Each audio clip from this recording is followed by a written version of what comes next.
week inside the New York Knicks. Well, the Knicks call up. Sorry, I'm a little flustered, y'all. I'm a little flustered, but we all good. Got a new platform. Definitely got a special guest in the building tonight. So tonight, on the Knicks call up show, got some things that I want to address. The first thing I want to address: why can't the Knicks win the championship? Why can't we win the championship? Why is that out of the question? Why is it this struggle? Oh, you guys can't beat Detroit. Yeah, Boston's the better team. Oh, you're 0-10 against the elite teams. What? Why can't we win? I do want to talk about the 8-man rotation, 9-man rotation. What do you think? We could talk about Malik Beasley's comments. Man, this is the Knicks call up show. You guys know what it's about. I look forward to getting this show started as I get my bumper. But man, listen.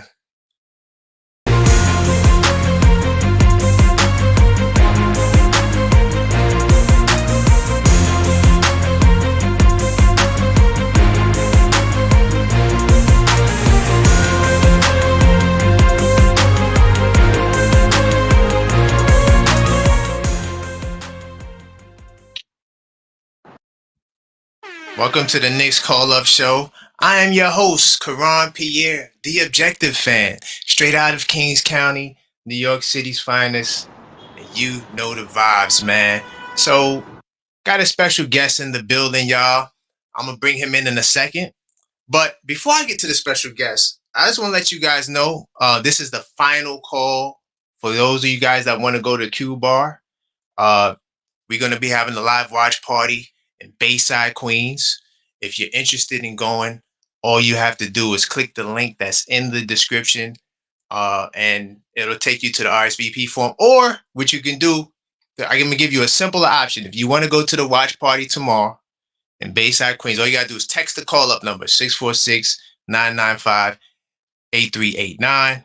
So without further ado, let me bring my special guest on the building. So we got Fritz here from the NBA Economy and producer of the Nick of Time Show. How's it going, Fritz? Salute to you. Welcome. Oh, welcome. Welcome, Karan. Ready to talk some Knicks? Let's get into it. So before we get started and before we take calls, can you please let the people know a little bit about, your channels, the work that you do with the NBA Economy and the Nick of Time Show, for those that may not know? My personal channel is the NBA Economy Show. We talk a lot of Knicks, but it's pretty much an all NBA show. We get into the calculators. We get to the nitty gritty, the financials. Just understanding what you can do, what you can't do. Many people know me from the Nick of Time Show. I've been on there pretty much 5 years, going back to when the Nick of Time Show was with Nick Fan TV. So I, basically started as an editor. Been modding. I'm always the guy you talk to on the phone when you call in. That's a lot of people know me from. So I've been around for a little bit. Nice. So NBA Economy Show. So I do got a question also before we get. By the way, keep the guy. If you guys want to talk, ask a question. We have some audio issues, but you can call up and ask a question. We'll answer your question, and all you got to do is go back to listen to the broadcast to get your answer. But I do got a question. We're facing a NBA. They call it a recession. NBA recession. Teams, trying to avoid the aprons. Teams trying to come off of bad salaries. A lot of teams trying to trade all NBA, all-star caliber players. What are your thoughts about this so-called recession that we're getting ready to get into? I don't think it's really a recession. I think it's the NBA. NBA getting away from the irresponsible general managers. Like planning has to go into things now. A lot of times back in the day, you just wanted a player. Oh, just give me that player. We'll figure out the rest later. To figure out the rest later type GMs, they want to get them out of here. Like you can't mess up your whole situation, and then some team's gonna bail you out of your situation. That's not gonna happen anymore. So you have to really plan out your moves. instead of just flying by the seat of your pants. Right, right, right. Because I remember that one year when the money first went up, a lot of people were spending out of the wazoo. I mean, guys getting contract like Duncan Robinson at the time getting that $100 million contract. Yeah, it was definitely a lot of frugal. I mean, not frugal, the opposite of frugal. A lot of just spending on all types of players that don't deserve it. So I think this is kind of like the response to it. But yeah, I think okay. So not a recession. So you don't see it as recession. Okay, okay, okay. So another hot topic that's been boggling Knicks fans is the 8-man rotation. What's your thoughts on the 8-man rotation? Should he go? Should he open it up to 10? Should he open it up to 9? What's your thoughts on that? 8 or 9 would be cool. I think a lot of people get it wrong when they talk about Tibbs, and it's like, oh, Tibbs has his 8-man rotation, and that's just a Tibbs thing.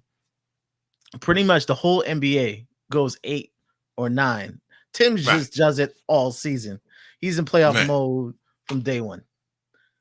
Everybody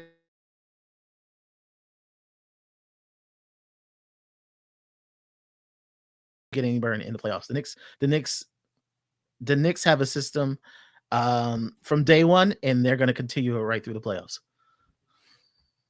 Nah, I mean, I agree, and also too, like I think the 8-man rotation, I didn't agree with it during the regular season. I felt like it's 82 games, long grind. You got to play your bench a little bit more, open it up.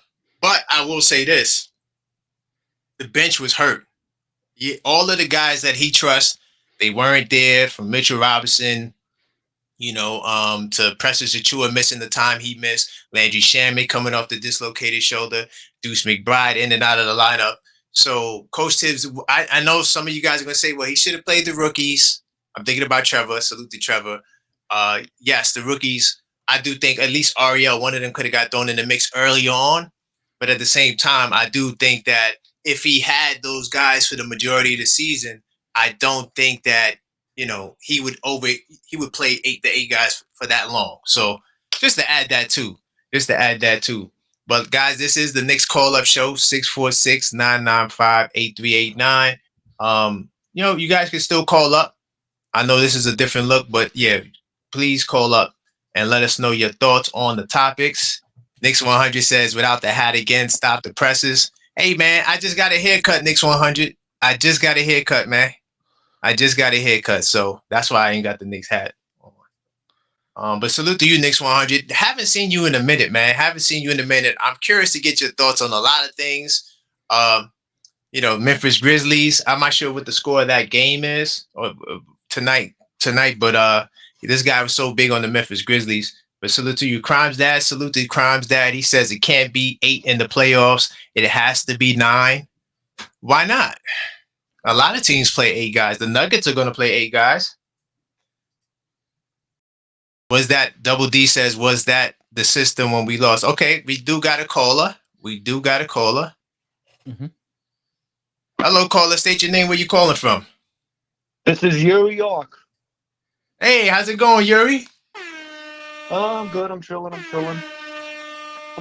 a villain. I'm ready, man. Put that ball up already. Put that ball up in the air. Let's get this started. Yes, sir. So Yuri, real quickly, you can hear him, Fritz? Can you hear the caller? Yeah, I can hear him okay. Okay, cool. So what's your question you got for Fritz, or where would you like to go? We talking about the 8-man rotation. We talking about why the Knicks can win a championship. Where you want to go? I want to start with the 8-man rotation because I was talking about that a lot in my group chat, in my IG group chat for the Knicks playoffs. I want to talk about that first. I don't see the problem going 8-man this playoffs. Now, before I get killed in the comment section, because I know Crimes Dad is in here, because he's been trolling me since I've been on another stream on a call recently. Crimes Dad, shout out to you. I love you like a homie. Salute to Crimes Dad. 8-man rotation. It's the playoffs. You want your best players on the floor. And we all know how talented Thibodeau is. We've watched him for 5 seasons already. All respect to Tibbs. Shout out to him, by the way. He's probably got the most pressure right now this playoff series, especially after what Ian Bagley posted out about him, doubling down on on the fact that the front office may move on for him. So he's probably got the most pressure right now as the head coach. Before I get into that, though, I want to talk about the 8-man rotation. My point being is that everyone's going to be doing 8-man rotations. Even the Cleveland Cavaliers are going to be doing 8-man rotations. No one's going to be going 10-man, 11-man, 13-man in the playoffs. They're either going to go 8 or 9 in the playoffs. For me, I'd rather do 8 because I don't know about it. I feel like you should do 8 in this playoffs. I feel like if you do 9, it's going to put the balance out of everything. And let's be honest here, Shamet has shown that he deserves to be in a playoff rotation. Mitch is going to definitely be in that playoff rotation. Tip said himself, he's the minutes restriction guidelines, it's off on him in the playoffs. And who's going to be the other one I remember? Shamet, Landry. It's Landry, Shamet, Deuce McBride, and Mitch. That's who it is. That's going to be your 8-man. Right. What do you think, Objective and Fritz? Okay. Real quickly, before we answer that question, I do want to let you guys know the link to the watch party is pinned in the description now and the chat. As far as the 8-man rotation, we gave our answers. It's common standard for 8-man rotation.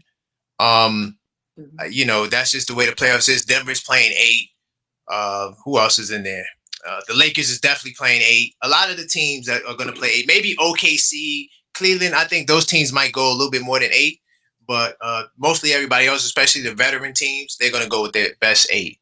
I'm not sure if you want to add to that, Fritz. I think the Knicks are gonna. I think they're gonna play it by ear. Because we've seen players like Deuce McBride hasn't been at his best recently. Right. If Deuce was playing like at a higher level, I think you could probably give Deuce starter minutes, but just simply come off the bench. But I'm not sure at this point if his shooting isn't on point, if they're gonna just put a little bit more Shamet in there, use Cam a little bit more. I just wish Juice was just playing at a higher level at this point in the season. Right. And you know what? That's a good point. I mean, he is coming back off injury. I'm not trying to give an excuse, but we got to factor that into the equation. But I also want to shift gears too, because Yuri, you said something that I think that was interesting. That was a topic that we could actually address as well. Coach Tibbs being on the hot seat. I want to talk about that too. So, Fritz, do you think that Coach Tibbs is on the hot seat? How real is that? What's your take? As it should be. Okay. That came up in the group chat. Our channel, we have a group chat, and as it should be. He should be on the hot seat. We had an absolute disaster last year. I don't think everybody remembers how bad it was, but we simply ran out of players. We had injuries, use injuries, and this year the usage is still high. So I think as it should be, like he kind of hit a wall and he changed nothing. Like there hasn't been much change from Tibbs this year. So it has to be a better result. You can't give us what you gave us last year. So being that you said that, do you think that they can actually beat Boston? Because Boston is in the way, and the built-in excuse would be, it's Boston, they're the defending champions. So do you think that based off the fact that we're not favorites against Boston, so is the writing on the wall then? Because you're saying that he has to do more, and that would be getting out of the second round, right? Yeah. The way I look at it, it's more than just getting out of the second round. I think he has to perform. And performing means more than being in the chair when we win or lose. So this, if it was a class project, you had that one person who ain't do nothing. He sits there and he gets an A because everybody in the class worked hard, and he sat there and he got an A. That can't be Tibbs this year. If Tibbs, if the other coach is making adjustments and Tibbs isn't adjusting, he isn't making the changes he needs to. Even if we got past that, I would put it a mark against Tibbs. It's like you can't be the liability for this team. Okay. I hear you coming from. I think that me and Yuri might give slight pushback. Yuri, what's your take? I know you want to talk about that. I feel like the him not making adjustments all year, the kind of talk that's been going on, it's been, I feel like it's been played out. But at the same time, though, we have seen teams outcoach him. And I'm a Tibbs supporter. You know what I mean? I feel like he's the perfect coach for this team because we were in the gutter for literally a whole decade. We don't have a track record, Fitz. Our track record before he came here was sucked. Mm-hmm.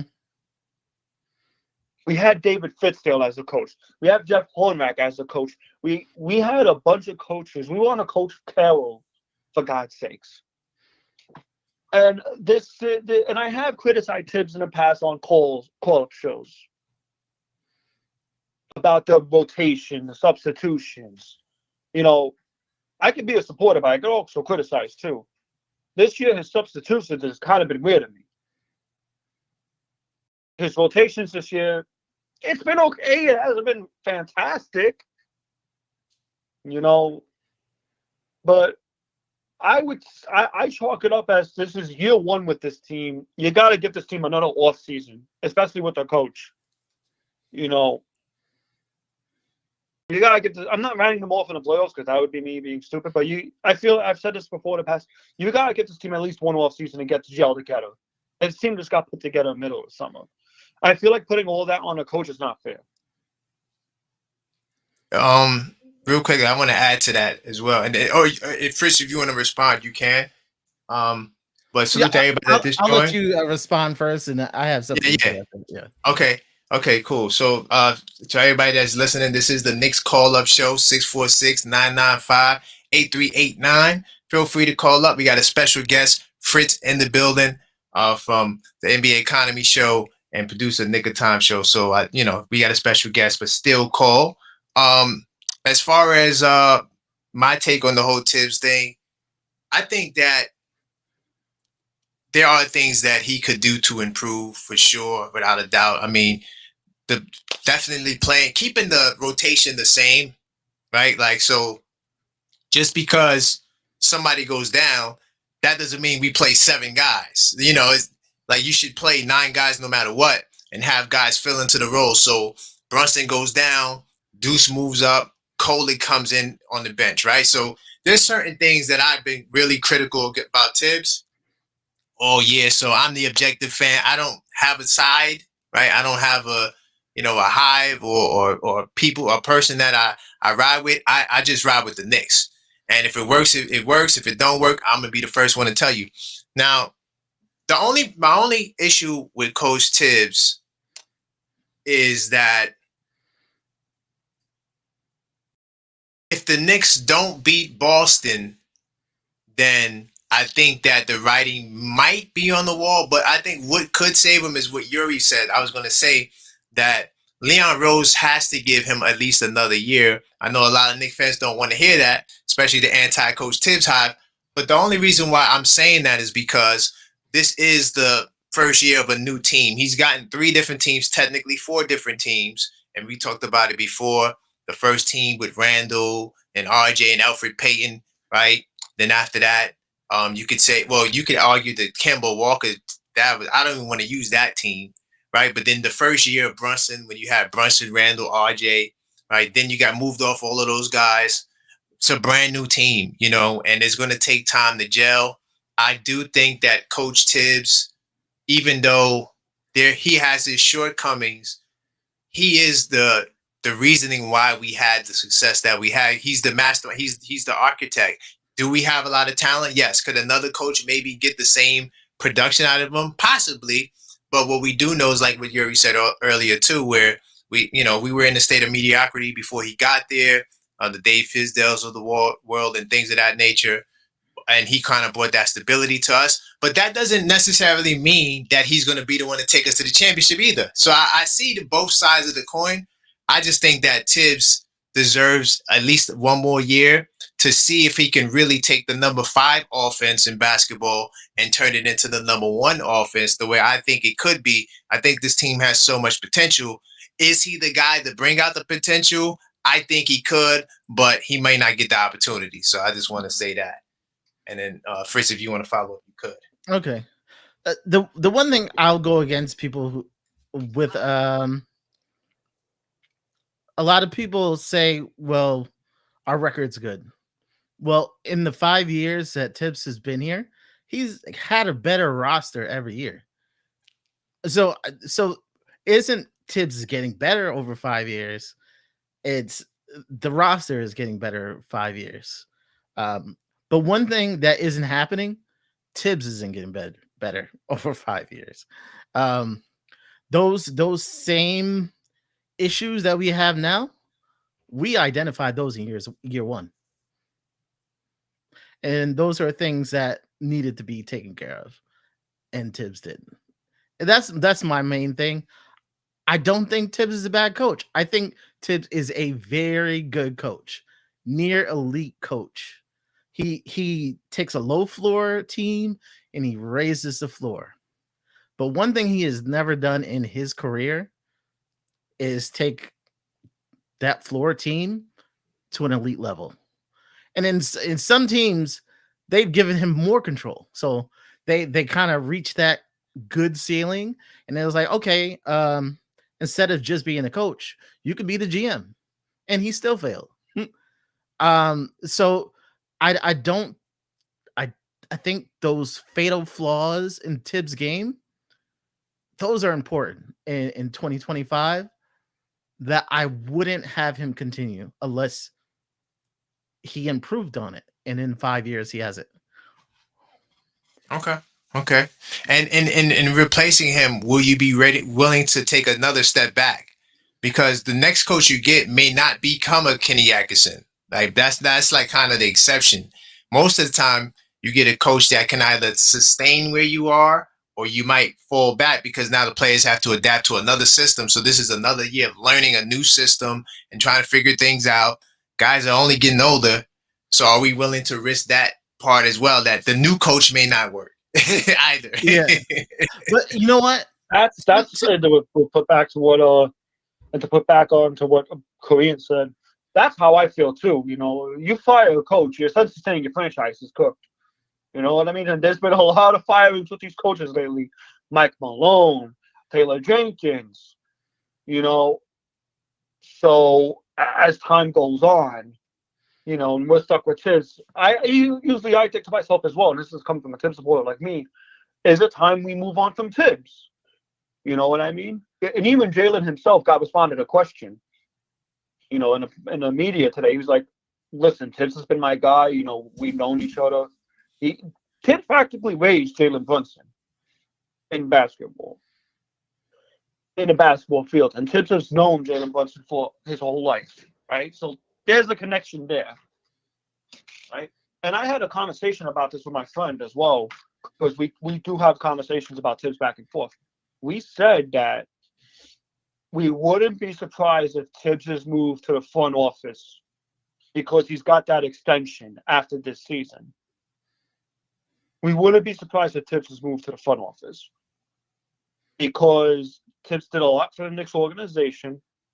He brought them out together. He brought them out of mediocrity into a successful team again. And like I said before, we were in a dumps, for God's sakes. We were 17-65. We were a 12-win team. We were a 20-win team. You know, we weren't even close to the playoffs. That's how bad we were. You know, and I look back at the season before, I'm just happy we're entering the playoffs every single year now. 50 back to 50 wins, you know what I mean? Back to back. You know, we haven't had that since the 90s. So that's why I defend Tibbs on a basis, because when people say fire Tibbs, I'm like, you want to fire Tibbs because you just want to fire him? Because every time the Knicks lose, the pain that falls on the coach, for God's sakes. Fitz is just on the daily too, for God's sakes. Fire Tibbs because we lost one game. You know what I mean? Yeah, but to be respectful, I don't think that's Fritz's take. I think Fritz is like he actually No, gave a I know pretty it's not good take. Fritz's take. Yeah, he gave a pretty. I know but that's not. I'm just saying from my point of view because that's what I see on the daily. But real quickly, Yuri, I'm gonna get back to you. We do got some more calls. I do appreciate you calling in. Look for you know when you could get in when you fit in, especially all the channel members you guys know. So I'm gonna get Yuri back on as well. Wait, Sam actually brought a good point too. Who was the GM for those losing stations? Oh yeah, Scott Perry. Who that basically the Kings franchise just became a dumpster fire. Oh, okay. Yeah, we can talk about Scott Perry. Yeah, I'm not gonna dump on. I'm not gonna dump on Scott Perry. He did what he needed to do. I think Knicks fans have PTSD. We've had it bad for a long time, and then once we have something good, we don't want to let it go. And sometimes you have to let something good go for something better to happen.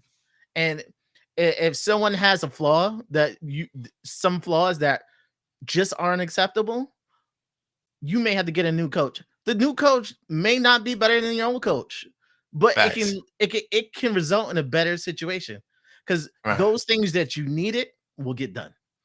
Fast. Hold on, we got another caller. Hello, caller. State your name. Where you calling from? Yo, what's up? It's Dork. How you doing? Oh, Doug, how's it going? Hey, sorry, Doug. My phone system got reset, so all my contacts wasn't saved. I gotta re-upload them. But how's it going, brother? How's it going for you, man? You told me you want me to call in. I'm walking home on a nice Friday night. I'm excited about the series tomorrow. Thought I'd chop it up with you for a bit if you'd have me. Salute. Now, when Fritz speaks, you may not be able to hear him, but that's fine. I do have some questions on the table, unless you have something you would like to address. This is the next call-up show. And so if you have something you'd like to address, bring it to the table. So the caller before me, I overheard a bit of his call. He said, oh, well, Tibbs has, whatever is left on his schedule, on his contract. He just got an extension. When he got fired in Chicago, he had $9 million and 2 years left on his contract at the point that they fired him. Right. So, yeah, it might be more here, but at the end of the day, you need to move on to take the organization to the next level. As we see across the NBA now, you do it, Right. So, yeah, just that one quick point, but yeah. Okay. No, that's a good point. But I mean, I hear you, but we could also argue that what has the Bulls done since Coach Tibbs left? What did the Minnesota Timberwolves do before he got there? And what did they do after he got there? Of course, Chris Finch came, Ant-Man came, but it's all good. I see it from both ways. That's why I'm the objective fan. I don't have to pick a side. I could be like, you know what, Fritz made some good points. And Yuri made some good points, and now you're making a good point. But I do got a question. Tibbs actually made a mess of both teams. They got a lot older. What's the question? Because they had a lot of young players, a lot of young talent that didn't grow. Yo, y'all hear me over there? Mm-hmm. Yeah. Oh yeah. Fritz was talking. You couldn't hear him. That's why. No. My question is why couldn't the Knicks win a championship? Why couldn't we win the championship this year? Why can't we? Why not? Why do we have such a defeatist mind state, as if everything is written in the cards? I think that is going to be a surprise, dog. I think it's going to be a surprise. I think that this championship is going to be somebody we didn't expect. But go ahead. No, I think it's a deep question. Something that I've observed since I've gotten more into the Knicks community and stuff. I feel like part of transcending that boundary is a mindset change for the fan base itself. And what's funny is the best example of that right now is you talk to some of these Pistons fans, they just say we just happen to be here. You don't have any expectations for this run in the playoffs right now. We're just happy to be here. A lot of them is not counting their own team as a win. And I feel like when you are down in the dumps too long as an organization, as a team, you yourself, even if you have the talent, don't think you can do it. You know what I mean? Okay. And to even have those expectations of your own team, even if on paper they can, it feels too far-fetched to you. You know, it's like you don't even dare to dream anymore after a certain point. And Good I point. feel like the fan base themselves needs to make that mental transition from, okay, you had 20 years of cope, 20 years of, oh, well, we could have gotten next time, we could have done better. If this and this and this happened, we could have won. 20 years we were like that, I feel like, right? And now the excuses is going down. You still got too many, but this team on paper, even Vegas themselves, put them at the third best odds to win a ship this year. So, I'm not saying impossible, but improbable given what they've shown us in the regular season. You have to be a little skeptical, but I'm not going to say it's impossible either. So, Okay. So when Fritz speaks, you're not going to be able to hear him. I'm not sure if you had a question for him, but he's also on the panel. no, it's just a shame I can't hear him because he's usually very well spoken. So he's incredible. It's just that I was troubleshooting my settings for like 45 minutes. I couldn't get it done. Hopefully by the next call up show, I will have it so the panelists can also interact with the callers. But all right, just let me know when he's done talking and when they can jump in. Yeah, okay. So we could do it like that. So Fritz, you got you want to add to that? Yeah, I'm just trying to think back to this point. Let me see. Why can't we win this year? I think we always have a chance. And always when you have superior talent, you always have a shot. That's the one thing about the NBA. Like you could be a bad all year, but we have 2 all NBA players on this team and probably 1 all defensive player on the team. We always have a shot. Like there should be no reason. I think in previous years, we've always been like the young upstart team. So we're going into the playoffs as like, oh, we're going to make noise this year and we're going to make an impact. And this year, even though last year we were a 2 seed, this year we're expected to show. And that's probably a different situation than normal where people are hunting us. They're hunting us. They're hoping that we don't work hard, so we fall off. The past years, hard work was just part of what we did. We knew we had to play up to competition. This is the first time that we don't have to play up. So being that you're saying that, where do you think we can we get it done? Can we get all right? Let's not. Yes, the championship is the question, but can we get past the mighty Celtics? That's the question everybody wants to know. Yeah, I was going to ask Fritz. Well, you could go. Go ahead, and then Fritz will go after.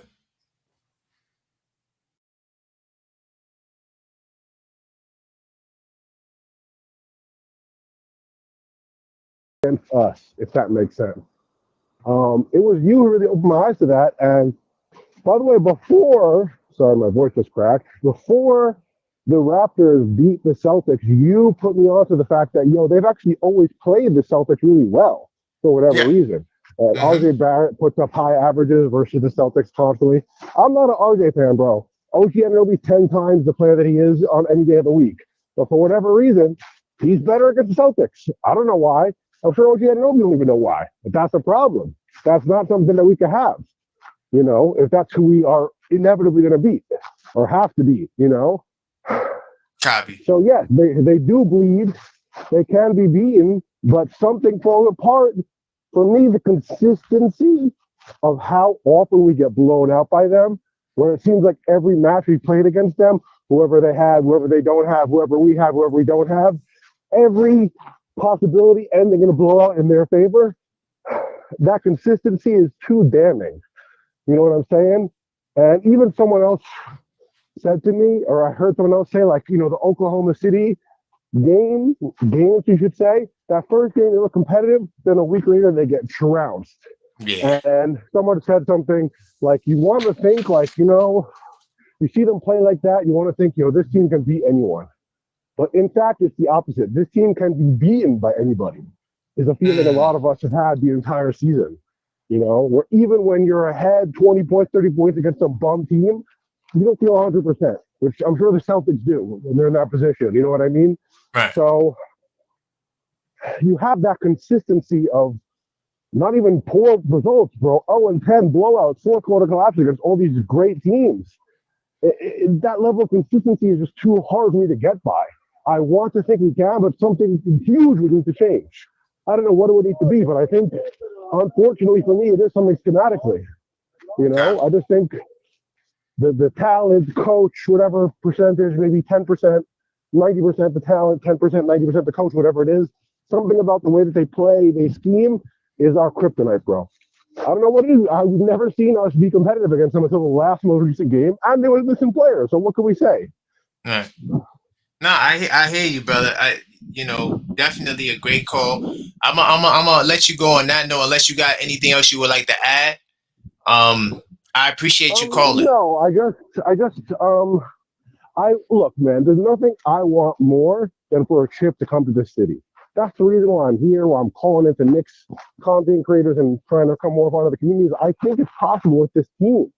But like I said, when I look at the talent we have and the results versus these elite teams, like something is just not right.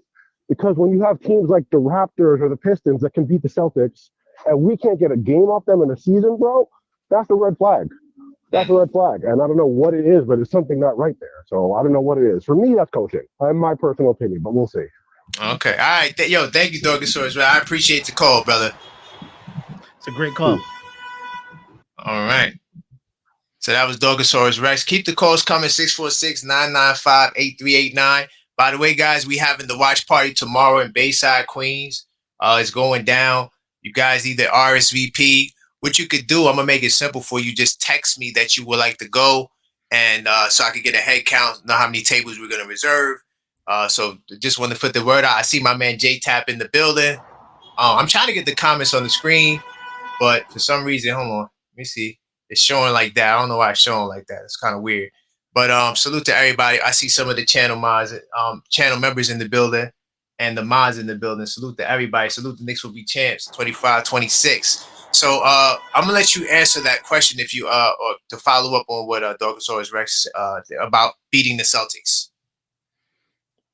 Yeah, he has some valid points. Like we're kind of like 0-10 versus like these important teams. I do think it's the main reason why Tibbs' name has come up in jeopardy, because this team was built to play against the Celtics. This team was built specifically to go up against the Celtics. So when you're built that way and you can't, you're not coming, you got blown out in the first game. When you're coming up short against a team you were built to play against, it raises questions. Yeah, that's a problem. Yeah. But I think the talent is there. Like I don't doubt that the talent is there to beat them. I think it's just execution. You can't. Yes. The one thing I look at the Knicks, and you don't see Brunson, Mikal, Cat all playing well at the same time, and that is an issue. And I think that's a coaching issue. So I think I'm gonna hope that this, week or so the Knicks have off, that they're working on making all this mesh. And the Knicks always, when they have a nice long break, they add a wrinkle to the game. Right, exactly. And sometimes when they get a little bit of rest, maybe not the most rest, they do perform a little bit better. I do want to add to what you just said too. So in terms of the matchup with the Celtics, I think that we have a really better chance than what a lot of people think. And it does come down to what you said about the wrinkles, because I remember game 3, right? So game 3, that I felt like that was Coach Tibbs' best effort, because we did the live play-by-play watch party. Salute to everybody that attended that. One of the things I pointed out was we started to see the 1-2 pick and roll or the one, whatever position Josh Hart plays, right? We started to see him running pick and roll with Brunson to force the mismatch. They didn't do that in the first 2 games. And I felt like, yo, that's something that, because you can ask the people in the chat that watch every show, my keys to victory, one of them was attack Al Horford or KP. You have to attack those guys. It's like sort of like in the old video games where you would have like you're fighting a boss and then they would have like a weakness. Yep. And then you keep hitting the weakness and then that's how you defeat the boss. That's what the Knicks has to do. So that's one of the many things that I feel like the Knicks can do. But it comes down to, like you said, actually putting it into practice. But then here's another part to it. Joe Mazzulla's going to counter. And he might be, I don't want to get ahead of myself, but in today's NBA, he might be the best at the counter to the counter. Like he'll change up his whole lineup. He'll, do something like, I can't remember the team, but I had to watch at least 40 Boston Celtics games because I was really trying to study them to see, okay, how, what is it about this team? And one of the things they did was they started putting Al Horford, running pick and roll with Al Horford, right? Where he's diving to the basket and he's diving down to establish post position. And he got like 3 buckets in a row. And I'm like, this is not how the Celtics play. But he's willing to change it up because he notices something. So that's going to be the challenge right there. But I will say this. Of course, there's a possibility that we could beat Boston. But if we beat Boston, oh my God, not only will old media start giving us praise, right? Not that I'm looking for it, but it's going to look like we could actually win it all because a lot of people have the Celtics as the favorite. So, but like I said, keep the calls coming. Yeah, I know I took down the overlay. I was just trying to get some chats up in here so we could see something because people are putting some good messages up. Maybe we could respond to some of these chats in between calls. I'm not sure if there's anything else you want to add to that, Fritz, but you can if you like. Yeah, I think Mazzulla is definitely like, I'm going to give him an advantage in the coaching. Of course. And this isn't like, this isn't an exception. That's Mazzulla.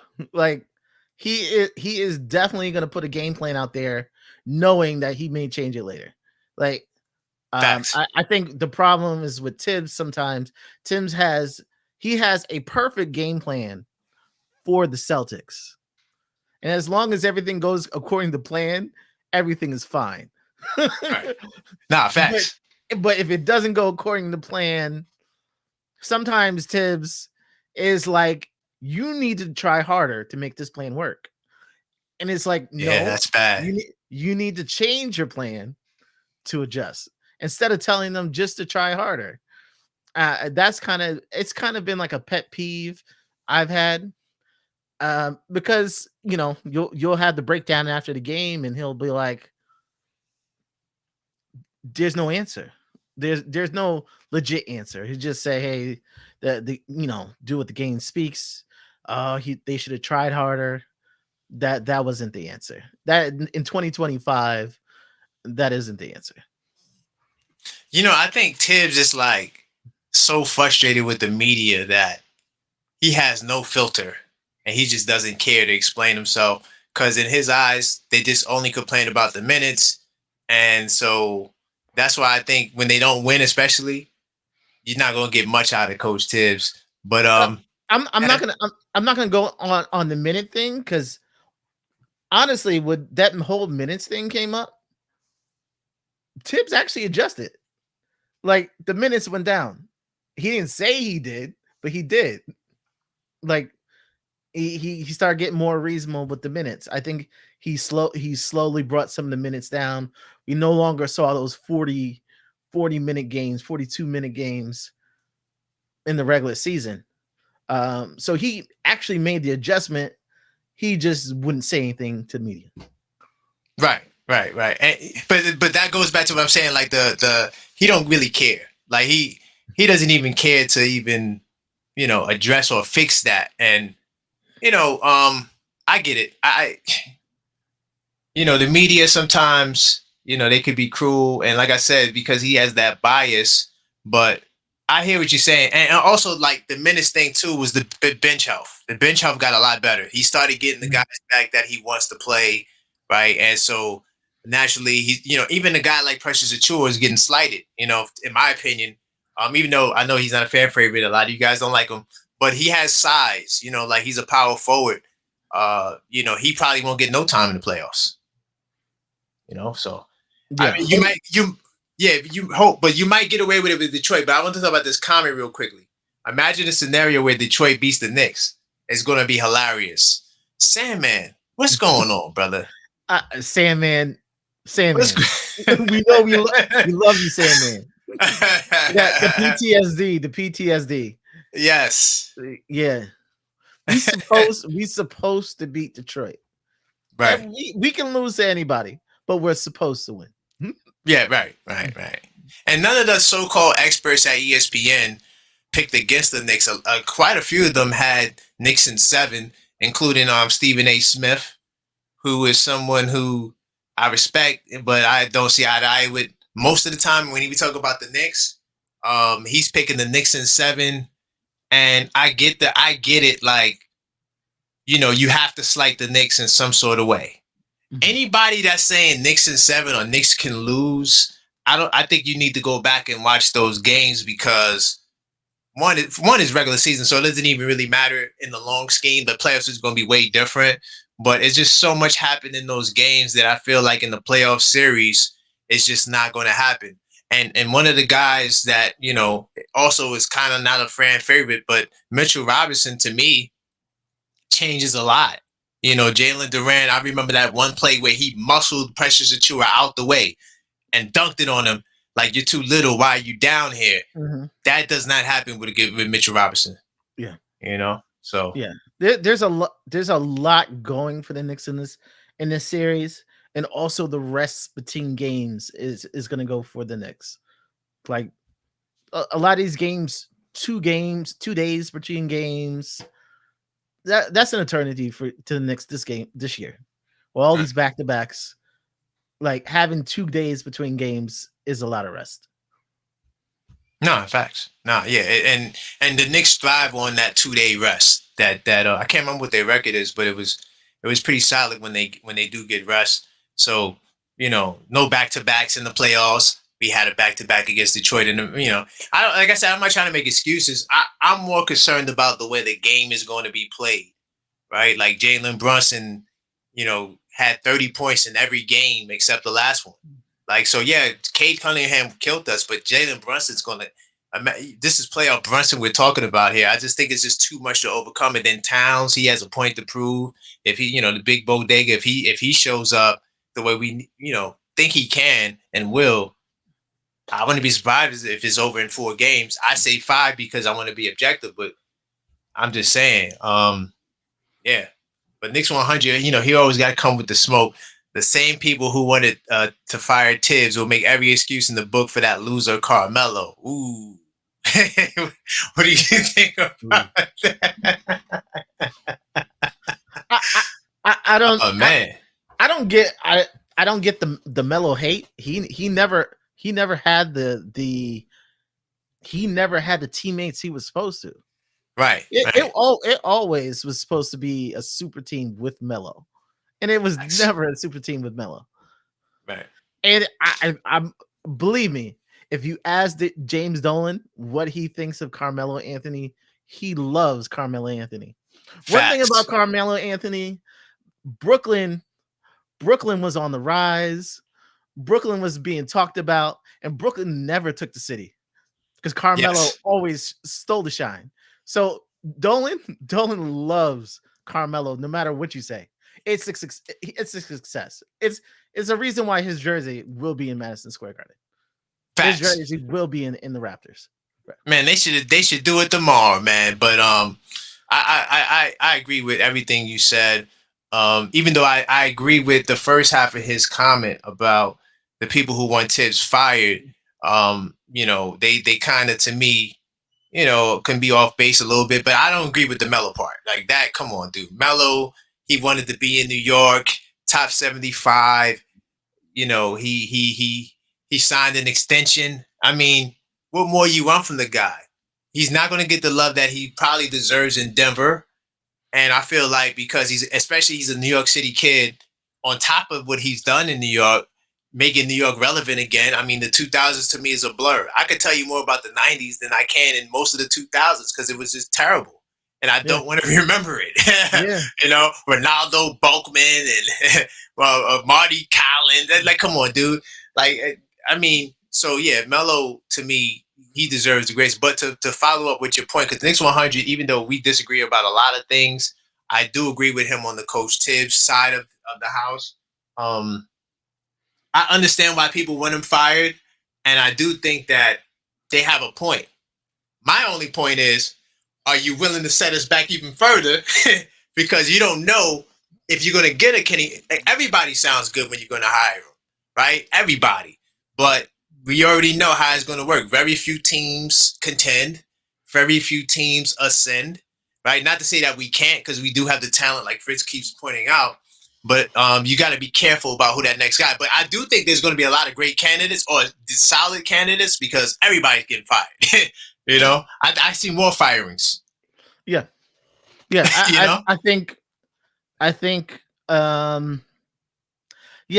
people have to get out of their mind that they need to get a better coach. I think they need a certain coach who can do certain things. And I think that is the difference in my mind. I don't think necessarily we're going to take it. I think we have a bunch of vets. So the core of our team are vets. They're not kids. They don't need development. It's some of the younger players could use some help. But I don't think if you I think if you even put a bad coach in there, the Knicks are still going to win 50 games. I honestly don't think if you put a bad coach in there, I don't think the Knicks are going to fall off. I don't think the Knicks are going to be, hey, we missed the playoffs because we had a bad coach. That isn't going to happen. We're too talented at this point. I guess my only pushback to that would be the bad coach would look like a good coach, so we wouldn't even say he's a bad coach. You wouldn't even see it. You wouldn't see it. I think you need a coach who can take these pieces and make them work together. You know what? I like to think it Yankees analogy, and usually tell you the greatest coach in the world is Joe Torre. Joe Torre was horrible when it came to the X's O's of baseball.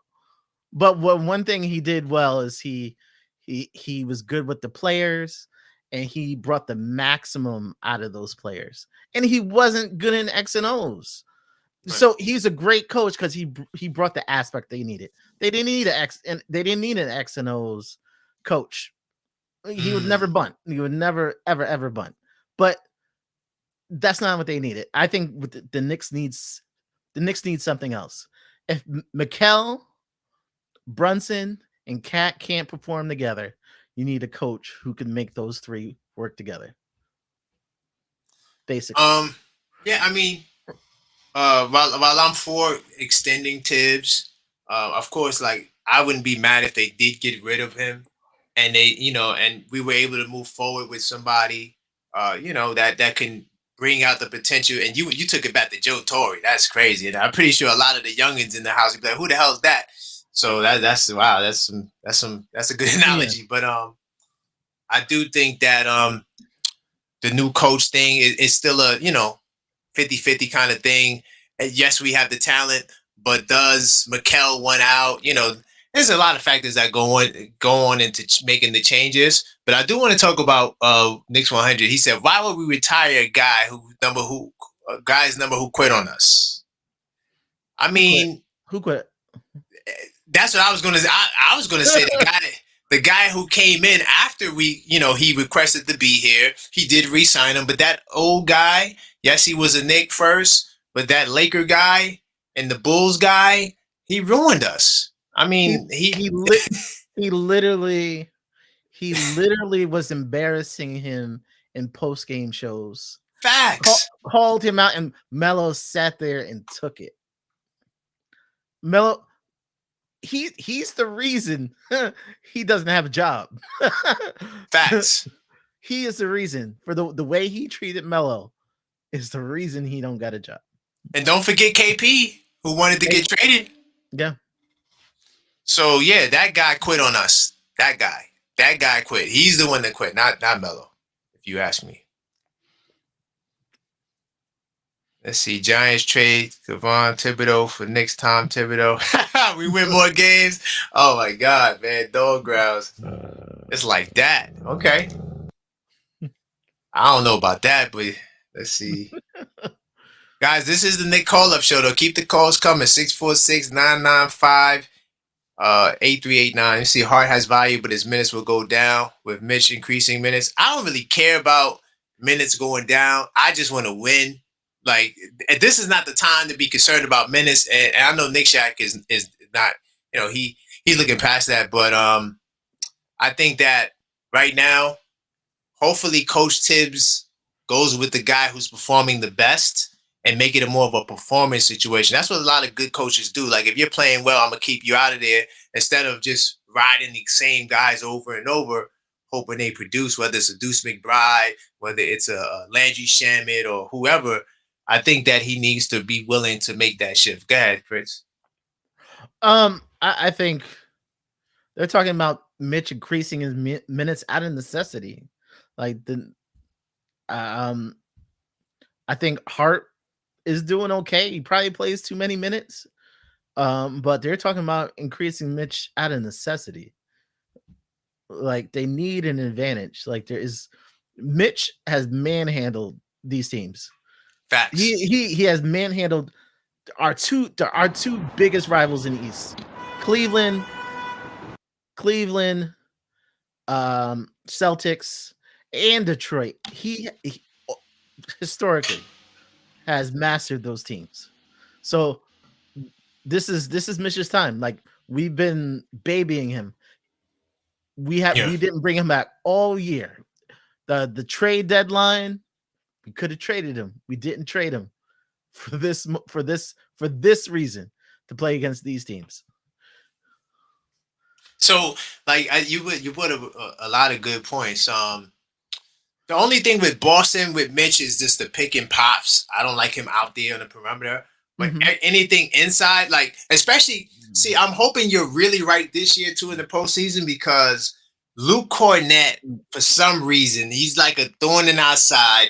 He gets an offensive rebound. He gets a block out of nowhere. Like, you need somebody that's going to eliminate those guys, right? That's going to. So I think because Boston plays a lot bigger, sometimes they play KP and Cornett on the floor at the same time. I'm like, damn, that's just crazy. So I think Mitch is going to help a lot, especially with any team that plays with size. For sure, he's going to be able to neutralize it. And and a lot of you guys might think I'm crazy for saying this, but I still think he's the best offensive rebounder in basketball if he's available and healthy, But that's the key word. Is he going to be available and healthy? Yeah. And Mitch is part of the reason that we're built to play these teams. Mitch, for the last couple years, we had Mitch add weight because they were scared of Joel Embiid. This year, we came in, they didn't worry about Joel Embiid. They're like, hey, you need to lose weight because you're going to be playing KP with the Celtics. Right. You're going to be matched up with Mobley. Yep. So like, the built this team, it's internally also. So Mitch has been groomed for just this moment. Yeah, in terms of trading Mitch, I was never really a part of that hive. I thought he was going to get traded because he wasn't with the team all year. But clearly that wasn't a factor. He really was putting his all into rehabbing. So I got to give him a big time salute for that. So and the only way I was going to trade Mitch is if I was going to get a Miles Turner. I really wanted Miles Turner, and I thought we had a shot, but that wasn't going to happen. So, but if you're not getting somebody else at the 5 or that's really good, it makes no sense to trade. I mean, why would you trade a guy? His salary's going down in value. You might could get him for another, small contract. He's only 27 years old. Like, I mean, a guy like that, you don't just trade. Yeah. It just doesn't make sense. Yeah. I called earlier in the season, and the Knicks just weren't going to do it unless they got someone who was comparable to Mitch. And the only reason they were going to trade him is because they thought maybe Mitch wasn't ready. So maybe you go out and you get a Capella because just Mitch wasn't available. But they went all the way to the deadline. And it's like, okay, Mitch can make it back. And once Mitch can make it back, it didn't make any sense to trade him. Yeah, and it didn't make any sense. And then that's another thing, too, with Coach Tibbs. You had this kid, Ariel, sitting on your bench.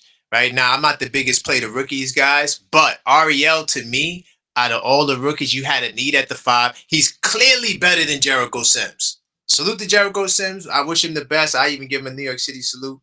But Jericho Sims, he shouldn't have got the opportunity. I actually did an unfiltered thought on the channel. Salute to the channel members. I do this unfiltered thought series where I just 3 a.m, I just go in, I just come up with an idea that I probably wouldn't say on the show.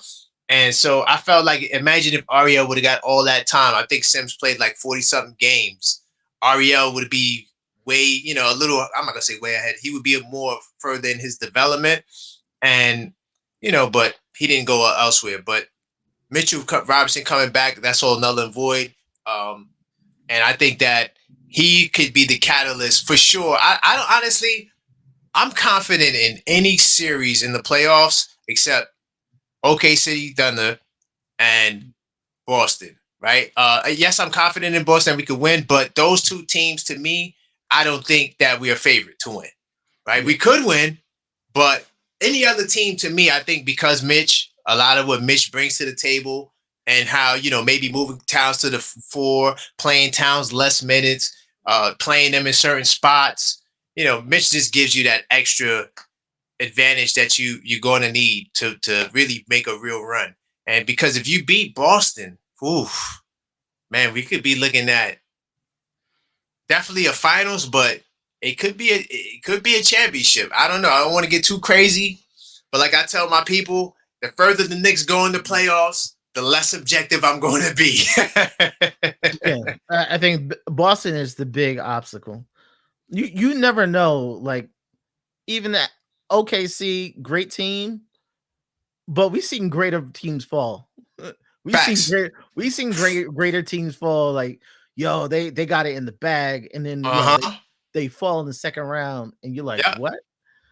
73-win Warrior team.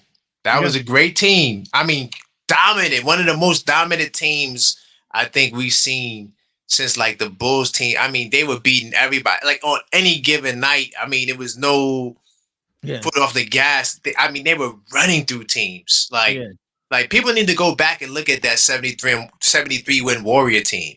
Like, yo, that Warriors team was crazy. You know why? Because the games are over in the third quarter. Facts. Like games are over. Like they would play a half, and halfway through the third quarter, you're sitting Steph. You're sitting Steph for the rest of the game. So he balls out. He go ahead to then, because of what you just said, he's going to ball out and get like 20 in the third. So he'll have his 30, his 28, his 27. Mm-hmm. He still was getting his numbers. And then, like you said, they were blowing teams out. So, yeah. But Hulk is not a better player than Sims. Okay. I mean, if that's what you want to believe, brother. Okay. I don't know what to tell you.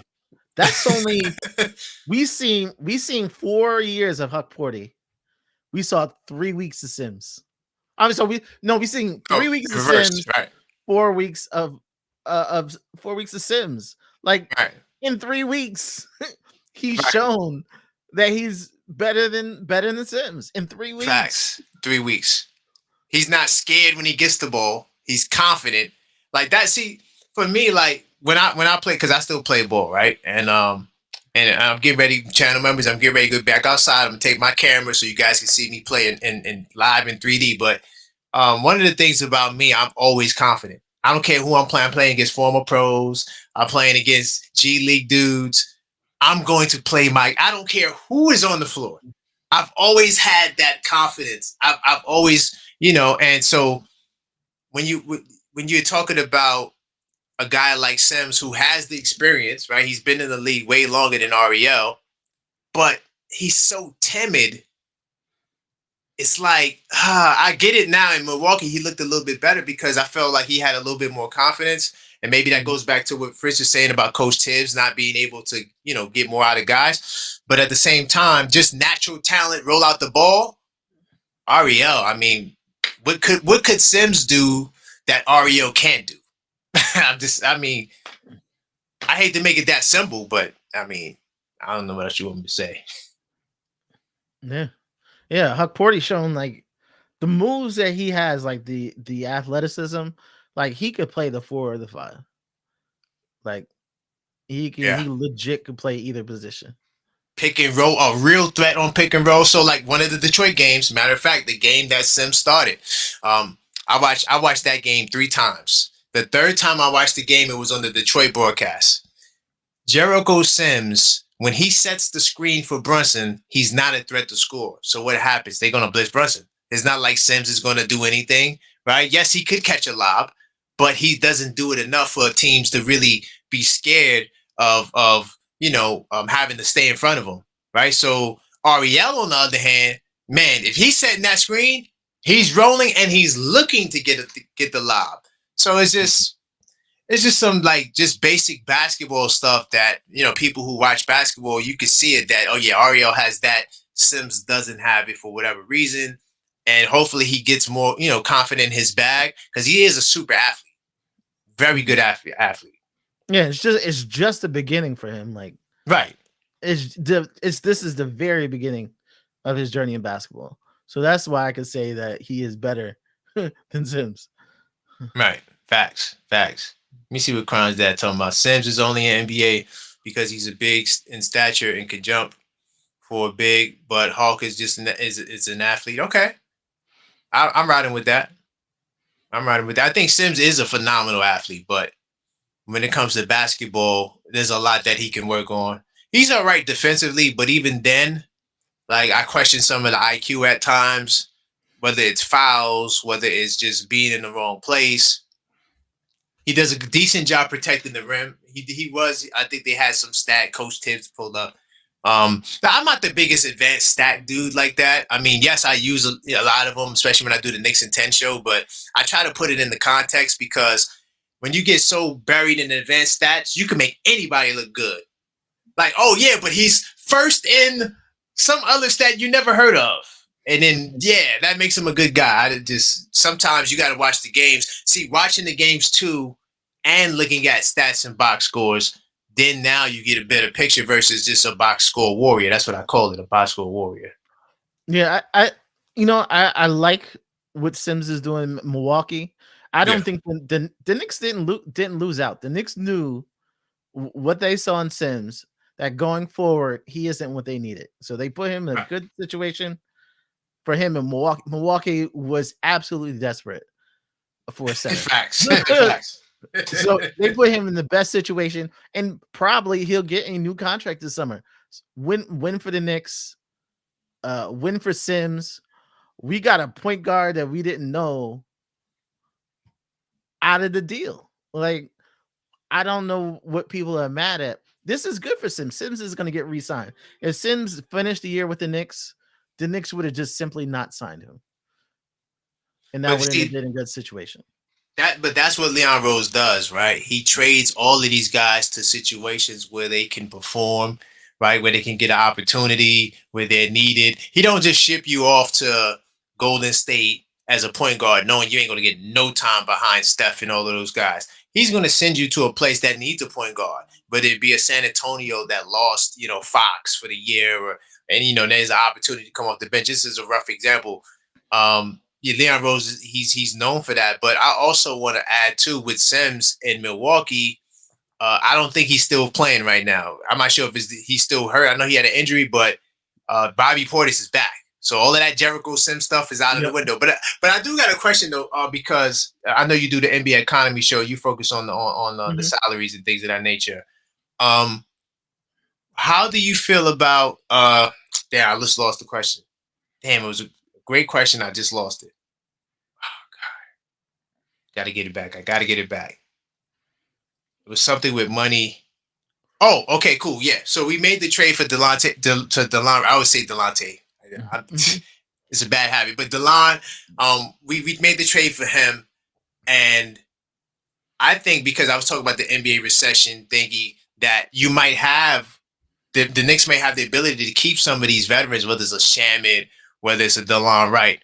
Do you think that based off of the economy, maybe not getting getting the opportunity to make more money, could we retain these guys, the Delon Wrights, or maybe not all of them, but maybe you might could keep a Shamit and a Wright or something like that? What do you think?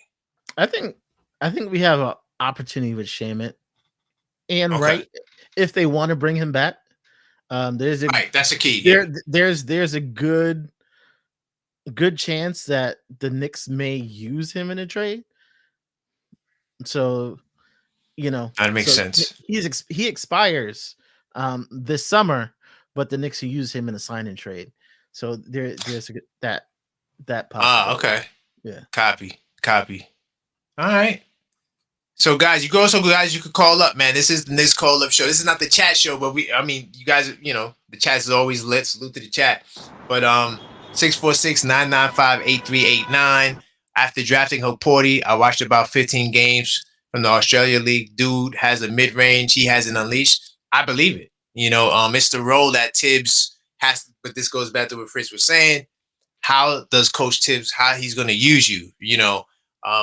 Is he willing to expand, the role for somebody with mid-range skills? Because most fives the Knicks have, besides Towns, of course, he's his own anomaly right there. But most of the fives that Tibbs have, very limited. Even Hartenstein, even though he was doing a little bit more things just naturally within the flow of game, making plays for others at the nail and, high post, being able to pass, things of that nature. You don't really see centers doing stuff like that. So I just another potential knock on Tibbs not reaching into that, because that 15-foot mid-range, whatever shot, however long the range is, that's a weapon in the NBA. Yeah, that was a shot that we thought when what's his name, who went to OKC, when he came here, we really thought he was going to be shooting that 15-footer all day. And then when he got here, Tibbs ain't do that. No. It's just that last year he got that teardrop. Yeah, he did. Yeah. That was it. A little something. Let's spam the teardrop. But coming in, everybody's like, yo, he has a 15-footer. He might be able to shoot the three. Right. That's not what Tibbs was looking for. No. Only Towns gets the exception because he's Towns. But most centers, you forget about it. You don't even have a thought. By the way, Keith, salute to you, Keith. I see you in the building, man. Greetings from the ATL. Salute to Keith Watkins in the house, man. Great to see you, Keith. Let me see what else is going on in the chat. By the way, like I said, guys, Keith, if you want to call up, Trevor, where you at? We got somebody on the panel, Trevor, who actually agrees with you about Coach Tibbs. I'm not sure if you know who Trevor is, but Trevor is a guy who he calls in, and he can't stand Tibbs. Oh my God, every call-up show, it's Tibbs this, Tibbs that. So it'd be great to see you two kind of interact, even though he wouldn't be able to hear you. But yeah, they make fun of me. They say, "Oh, yo, he's a Tibbs hater." I like Tibbs. It's just it's just. No, I wouldn't call you a Tibbs hater because I'm not. Yeah, I just your perspective is a little bit more.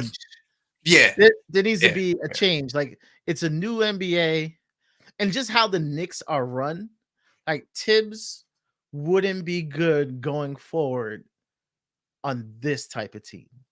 Like the way the Knicks are right now, we are top heavy. Like we got a few stars and borderline stars, and then the rest of the team, like is slim pickings finding like high talent.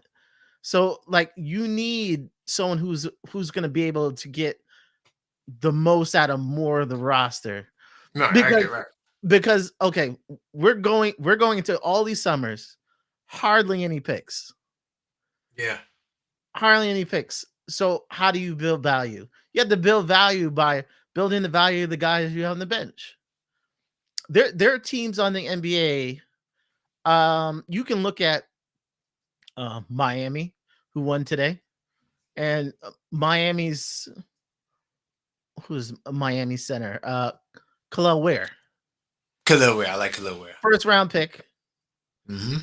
But what's Khalil Ware's value? If you try to trade Khalil Ware's value right now, where would he be? Based on You can say if Miami was willing to trade Khalil Ware this moment, they would get multiple first round picks for him. Yeah, I was gonna say you definitely could probably get a first round pick for sure. I could see a team taking them and giving up their first round. Yeah, maybe multiple. So maybe. the Knicks had a first round picks in Bacom Dadier this year, and if you traded Bacom Dadier right now, what would he be worth?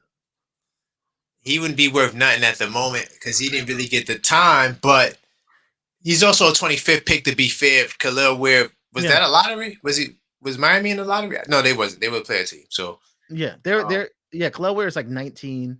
Yeah. It's around in the same thing. So we're in a new era where those players have to have value, because if I want to go and I need a player, I need to play. I need to trade one of these guys, and they can't be worth nothing. Nah, I got you. And I think that the Knicks, this is their attempt to develop players. So I think that probably all four of those guys would be back for sure, especially Kolik and Pacome and Ariel is under contract. So they'll definitely be back. But McCullough Jr., I could see him coming back, maybe on a two-way again, another two-way. And so I think they'll get the opportunity. Well, I can't say I think they'll get the opportunity. I'll say that if Bacom Dadier really develops over the summer, it may be a possibility because he's 6'8". But Ariel and Kolik, to me, have a more solid opportunity, because especially if you can't retain Shamet, you can't, you more than likely you won't get Campaign back. But DeLon Wright, you might could get him back, and Tibbs kind of likes him. So I think Kolik gets an opportunity next year. Yeah. My issue is that Bacom was playable at times, and you don't need like a player who's good at everything. Like sometimes you just need a guy with energy. I agree. Yeah. And then why couldn't you use Bacom Dadier at those points? Like I just need a guy with energy who's willing to slash the hoop. And he's 6'8". Just do that. Just do that for 5 minutes, and then I'll take you out. No, that's it. No, that's a good point. And like Dogosaurus Rex, he agrees. Look, Dadier got the least minutes. That's what I was trying to say. So he pretty much answered where I wanted to go. He hasn't gotten the time that Khalil Ware and some of these other guys got. So that's why his value would be low, because teams would be like, why would we take a guy who you're not playing, and why do you want to trade him? And all of that goes into it. So now you're going to take less back for sure, guaranteed. Maybe 2 second rounds if a team is willing to do that. So good stuff, y'all. This is the Knicks Call Up Show 646. I got my man Fritz on the line. Times I'm not sure how much longer you got. If you want to tap out Fritz at any time, you can. No, I got time. Okay, cool. Yeah, we just having a conversation. This is the Knicks Call Up Show. You guys are not calling up. I don't know why, but it's all good. It's all good. Feel free to hit the number when you guys want. Go ahead. While we're talking, so you did hear the good news about Ariel Hukporti. Do you think he'll get any minutes this year? This series? Hell no. You got Mitchell. The only way. No, you know what? I'm not gonna say hell no. Anything's possible, because I mean, I love the guy. I hope he doesn't get hurt. But if Mitch goes down, not that we want it. I'm not putting it out there, but if that happens, Ariel definitely, I think, will get time, because when you're going up against Boston and then playing them 7-footers, I'm hoping Coach Tibbs would be like, okay, I got to, change it up. Ariel, get in there. I'm hoping that would be the case. I can't guarantee it, but under those circumstances, yes. Now, if we're healthy throughout, no. Maybe garbage time in the blowout when we're smacking Detroit, and so I get some subs in, and if he's ready to go, possibly. Yeah. I also agree. It's like a breaking case of emergency. If you see Ariel Hukporty out there, something bad has happened. No. Bacone Dadier went 7-11-3 in the G League. How bad? How is that bad? You know what? Speaking of the G League too, salute to Bacone Dadier. I mean, to me, honestly, guys, I don't watch G League games. I'm gonna keep it real, because I watch a lot of NBA games. So it's like if I'm gonna watch games, I'd rather watch the NBA because I like to really study the other teams. So, but I do pay attention as to what's going on. But yeah, Bacone Dadier, you're supposed to be a first round pick. If you're a first round pick, I think that crushing the G League is like a obligation at this point. So not to take nothing away from him. I'm glad to see him putting in that work, but I can't be excited about it. I think the kid is 6'8", and I think he should have got some time in the rotation to really see if he could do that in the actual NBA game. What do you think about that G League stuff there with Bacone? I think he's on the I like to call it the Deuce workout plan, where you just where you're in the G League playing, you're in the NBA practices, you're going back and forth, and then when they feel like your G League game can translate to the NBA game, then you'll get time. Because Deuce was killing the G League when Deuce was, and then every time they pull him up to the NBA. Yeah, man, he was bricking. Yo, more facts. He was bricking, but once it translated, so the Knicks knew he was good. He's like, yo, it just has to translate. When it translated, I think they are more impressed with his work because Deuce, of all the picks, Deuce was doing 2-a-days. Deuce was playing in the G League and in the NBA. And playing practice in the same day. Facts. And I think they were impressed with that. And hello, they gave him that contract because of it. Hey, hello, caller. State your name and where you calling from. It's Keith. ATL. Salute to Keith. Keith from the ATL. Salute. Now, my man Fritz, he's on the panel. You're not going to be able to hear him. I'm still working out my studio, my technical difficulties, but he can hear you. So if there's something you would like to share, he will chime in on it, or if you have something you want to add to the conversation, feel free. What's up, Fritz? I listen to you a lot on all the other platforms, so I love what you do.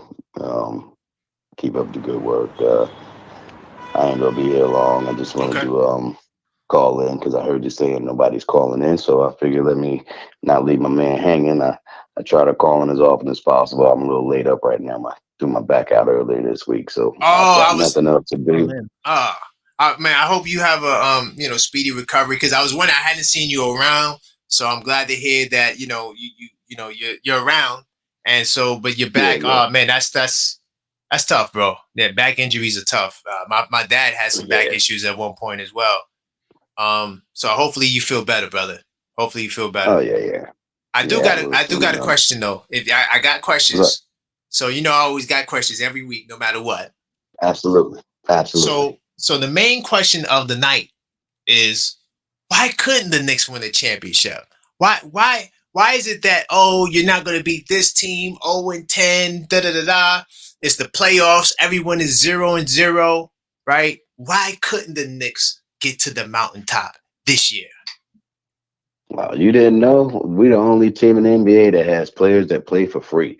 We can't win nothing. We're Knicks. That's the same old story. It doesn't matter who we got or how well we're playing or anything else. There's always going to be a reason why the Knicks can't win. I mean, hell, they got to prove it. If you really think about it, it's been 50 years. So the way we've been doing it, the way we've been going, they got to. What do you expect them to say other than the Knicks have no chance? But what is this? 5 games we played all season with a healthy roster.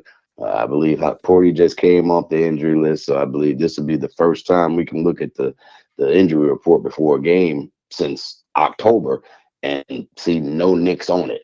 Um, so I wish that could have been at least 20 going into the playoffs, not 5.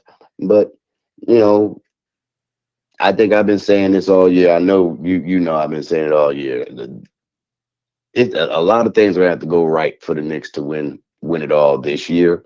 I think our window's the next 2-3 years, but things will just have to go very, very well for us to win it all this year. I just think the chemistry is going to be the determining factor, not the talent, not the coaching.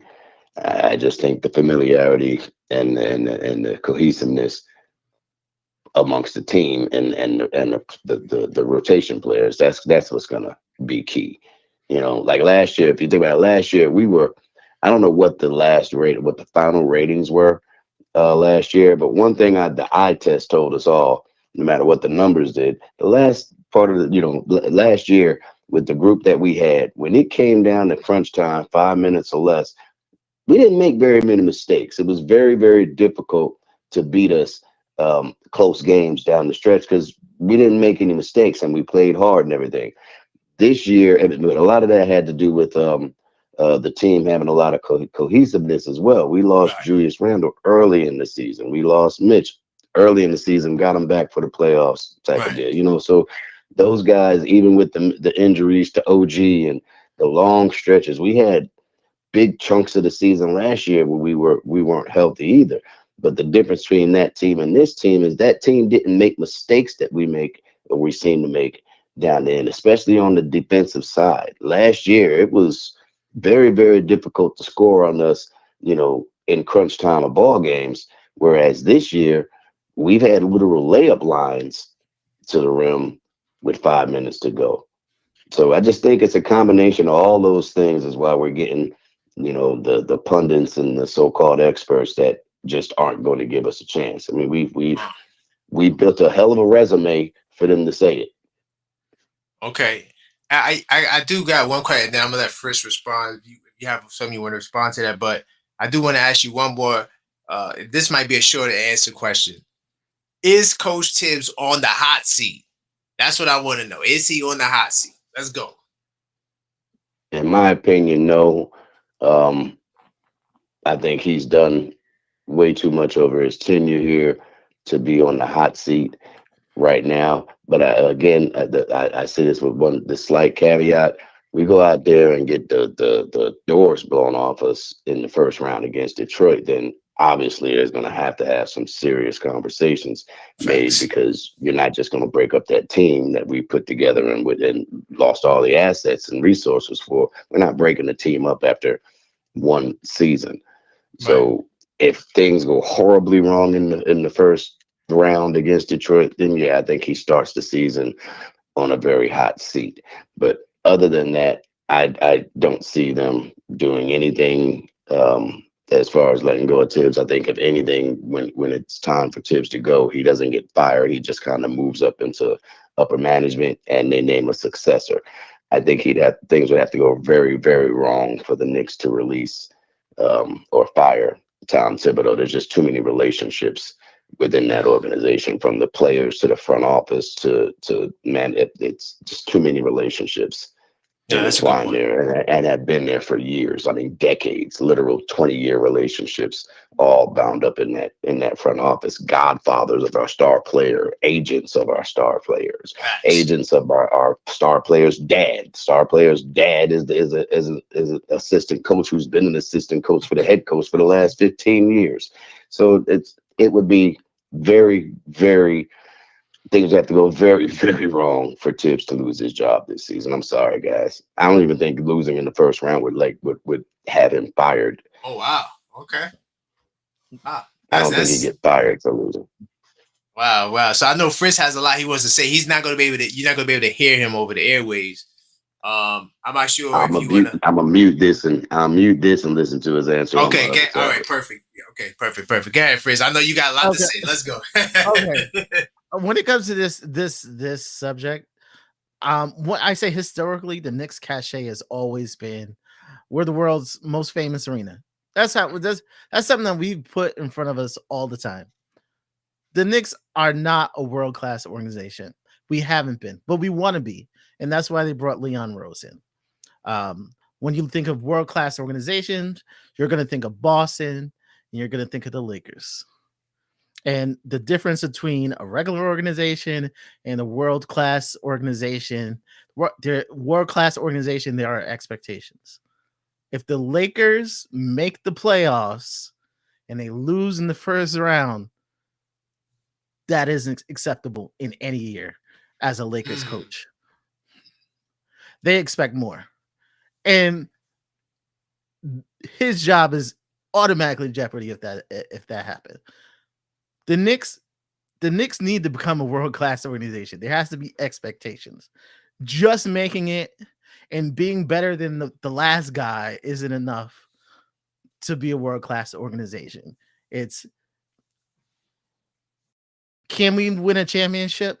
And if we put you back in the seat next year, are we going to win a championship?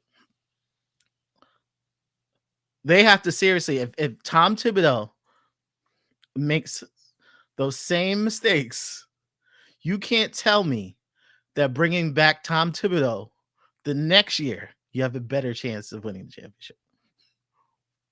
That's what it comes down to. If he loses in the first round, there is no chance he comes back. Even with 3 years on the line, it doesn't matter because you don't have a better chance of winning the next year because we know he's going to make the same mistakes. So he has to actually show me that he can make adjustments in these playoffs. He got to show me that he could keep a 15-point lead. He has to show me that he could stop a key run. You can't be up 15 at halftime and be down 4 points within 5 minutes. That should never happen. And I said if those kind of cracks are showing, he will not be back. Even if he makes it to the second round. So, by the way, guys, keep the calls coming. This is the Knicks Call-Up Show, 646-995-8389. Fritz, you said a lot of things that I agree with. Some things I don't agree with. One thing we definitely agree, and Keith, you my man, but if Tibbs loses in the first round, maybe he's not fired right then and there, but he is on that hot seat. I mean, you cannot lose to Detroit, especially with all the smack that I've been talking. You're going to have me looking crazy in the streets. I have all these Detroit fans coming for my neck on TikTok, YouTube, Instagram, everywhere. They're coming for my neck, right? So I don't think we agree.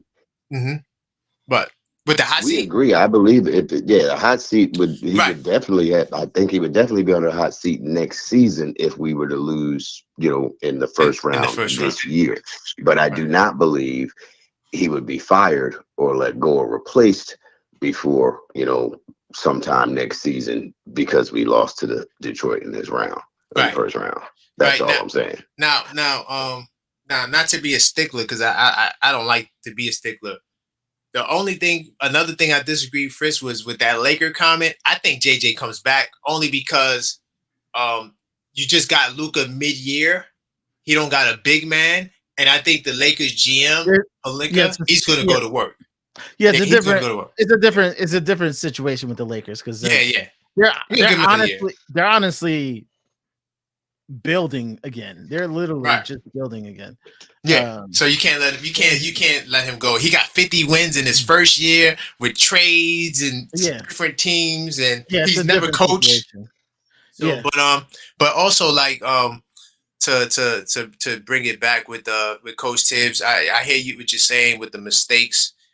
If he continues to make the same mistakes, I'm gonna say this: for some of the similar reasons why you bring JJ back, I think you bring Coach Tibbs back because and this is just how I see it. I think that this year is the first year of this team. And I don't think that you let a guy go when you just made a change, and you probably need to make a couple of more tweaks to really make the bench fortified, or maybe do a double big lineup. Let's see how that looks. Now you get an off season in the summer to implement it. Right, it's hard to implement on the fly. Mitchell Robinson missed like 65 games, and now you want to put him out there with Towns. They never played together, and you got to figure that out on the fly. I think with another off season, right, you give him an opportunity to make the tweaks, and see if he can do it. And honestly, I think this team is probably. I think we have so much potential for next year. Not that I want to write this year off, but offensively, I feel like we could have the number one ranked offense because some of the things I watched them do, I'm like, damn, they're good. If they could just really like maximize and develop consistency on the offensive end. And I think that takes time. I don't think it gets done in 1 year. And also, like Coach Tibbs, I mean, we had records going into the All-Star break, 40 wins, the most wins in 30 years, back-to-back 50-win seasons. For me, it's like, I feel like you have to give him another opportunity to show if he can even take it to another level because technically these playoffs haven't ended yet. We have advanced every year except for that one Kemba Walker year. I mean, that year was bad. But besides that, we have progressed and we have advanced in some sort of way each and every year. So it would be hard for me to see him go in that regard. And also, Keith, on your side, this is where I'll land my plane, and I'll let Keith go. I'm pretty sure you got a lot to say. And then Frizz, you can add on after if you want. But the ties that Keith were talking about are very real. You know, Leon Rose was Rick Brunson. That was his first agent, right? Jalen Brunson, his Leon Rose son is his agent. You know, so it's like it's so many connections there. And then Dolan said it on the Roommates podcast, and I don't think it was cap, nor do I think it was media hype, that this year is going to be this unit is going to be together for a while. And I could see Coach Tibbs being a part of that, though he doesn't necessarily have to be. But I just see it like that. So Keith, I'm gonna let you get your final thought off. Then I get the Fritz because we do got some callers. We got some people calling in now. I guess like they like to get to the second hour mark and then boom, they start calling. But Keith, get your final point. I completely agree with you as far as especially the Dolan comment on the Roommates podcast. But there's one thing, our front office and coach don't say much, but if you listen to them, they tell you everything that's going on. Like Tibbs said weeks ago, we've been missing our starting center all year. That tells you this year, had Mitch been healthy, we were going with a two big lineup. That's what Tibbs ultimately wants to do, is to run Mitch with Cat. That was the plan. I don't think Josh Hart was supposed to be a starter. Josh Hart ended up starting because of the situation, the scenario we were in. Precious Achua didn't start the season either. Remember, he was hurt in the preseason and had that pulled hamstring. I don't think, I guess what I'm trying to say is, I guess Hart being in the starting lineup ended up being what it is out of necessity. And because of the way we started off offensively with the numbers we were putting up, better offensive numbers than most Knicks fans can remember seeing, unless you 50 plus. We haven't had an offense that spectacular and that efficient. So saying that saying all that to say this, they've said exactly what they've been wanting to do. Leon Rose ain't going anywhere. Tibbs ain't going anywhere. Dolan pretty much confirmed that this team that we have, outside of any minor tweaks, there's nothing major up. There's all the major pieces coming here. I mean, we may get that bench wing 6'9", 6'8" linky guy or something like that in the off season, or maybe a couple other bench pieces, but there's nothing major happening with this team, and that comes from the players to the coach. This is the team we're going to see unless the wheels completely fall off at some point. Something drastic happens. Get used to it, guys. We're gonna see this. You know, they just signed Tibbs with a 3-year extension. So unless the wheels fall off, I think he's going to get at least 2 of them years. I agree. But I thank you, Keith, for calling up. I'm gonna let Fritz respond. You can listen to his response, and I'm y'all gonna get have some a of good night, y'all. I'm gonna listen on the other end, but y'all be good. Thank you, Keith. It's great hearing from you, brother. Great hearing from you. I disagree with a few things on there, especially the Dolan comments. I think this team is kind of what they had in mind, but the Knicks are always going to improve. I tell you, if Giannis hits the market, the Knicks will be on it. They'll be on it. Like the Knicks like where they're at, But if there's an opportunity to improve, they will do that. No, Like nice. I don't think, hey, we like the Nova crew and the Nova crew for the next 4 years. I don't think that's set in stone. I think they like this team. They're comfortable with the team, but if they could move up and not like sacrifice the team, they'll do it. They'll absolutely do it. But I think also Dolan hinted to that too when he said that. Remember he said Leon Rose has a plan, and if Here's the plan. his job is to keep him on the plan. But if there is a deviation from it, right, we have to discuss it. So like that, I think that's part of like what you just said. Like if Giannis becomes available, like that's not an everyday deal. That's like whoa, you're Yeah. getting us, yeah. So I think the plan is eventually to have superstars in New York. Like that's what Dolan wants. Like superstars fill seats. Like and Dolan is out of all the owners, he's in a very unique situation. A lot of other teams are competing against other NBA teams. Dolan right. is competing against New York entertainment. So he's competing against Broadway. He's competing. So if he wants to build the next Garden, he's gonna have to win championships. But he needs stars. He needs Okay. stars. Okay. So I think he likes this team, but if there's a chance to improve it, he'll improve it. Facts. It doesn't matter if that player is from Nova or not. Like No, yeah. I don't think think we passed Nova. Yeah, I think we passed the Nova. I think a we lot of people passed are like it's Nova forever. You can't move Josh Hart. That's Brunson's friend. Doesn't matter. Like Brunson knew who he signed up for. facts. Like it doesn't matter. That's Brunson's fan, a friend. It doesn't matter if him and Tibbs are tight. If I can improve this team, I think they will. No, that's a fact. That's a fact, and I think that's understood. I don't think nobody would lose their lid. Oh, we got to trade a Nova boy to get Giannis. Like let me get this next call on the line. And like I said, Fritz, if you need to go anytime, you can. All right. Let's see. Hello, caller. State your name. Where you calling from? Caller, are you there? Okay. You didn't answer. I'm gonna come back to you because he actually texted me to tell you to get him in the queue. I'm sorry, like the numbers are not saved, so some of you guys definitely called before. I just can't, I got you add your names. We get another call in here really quick.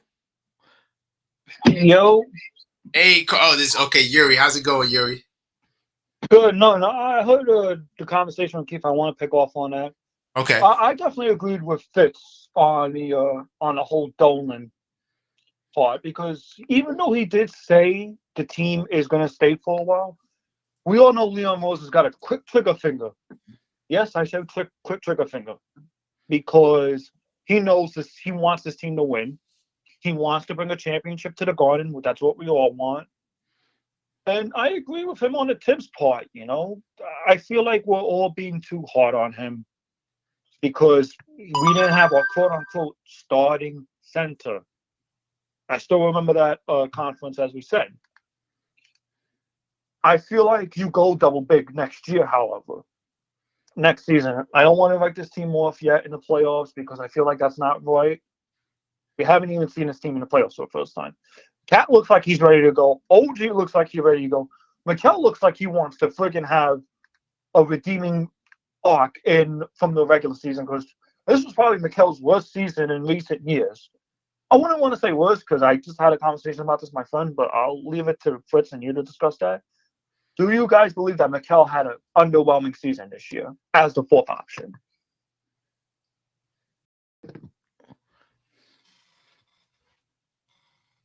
Well, I believe he had a.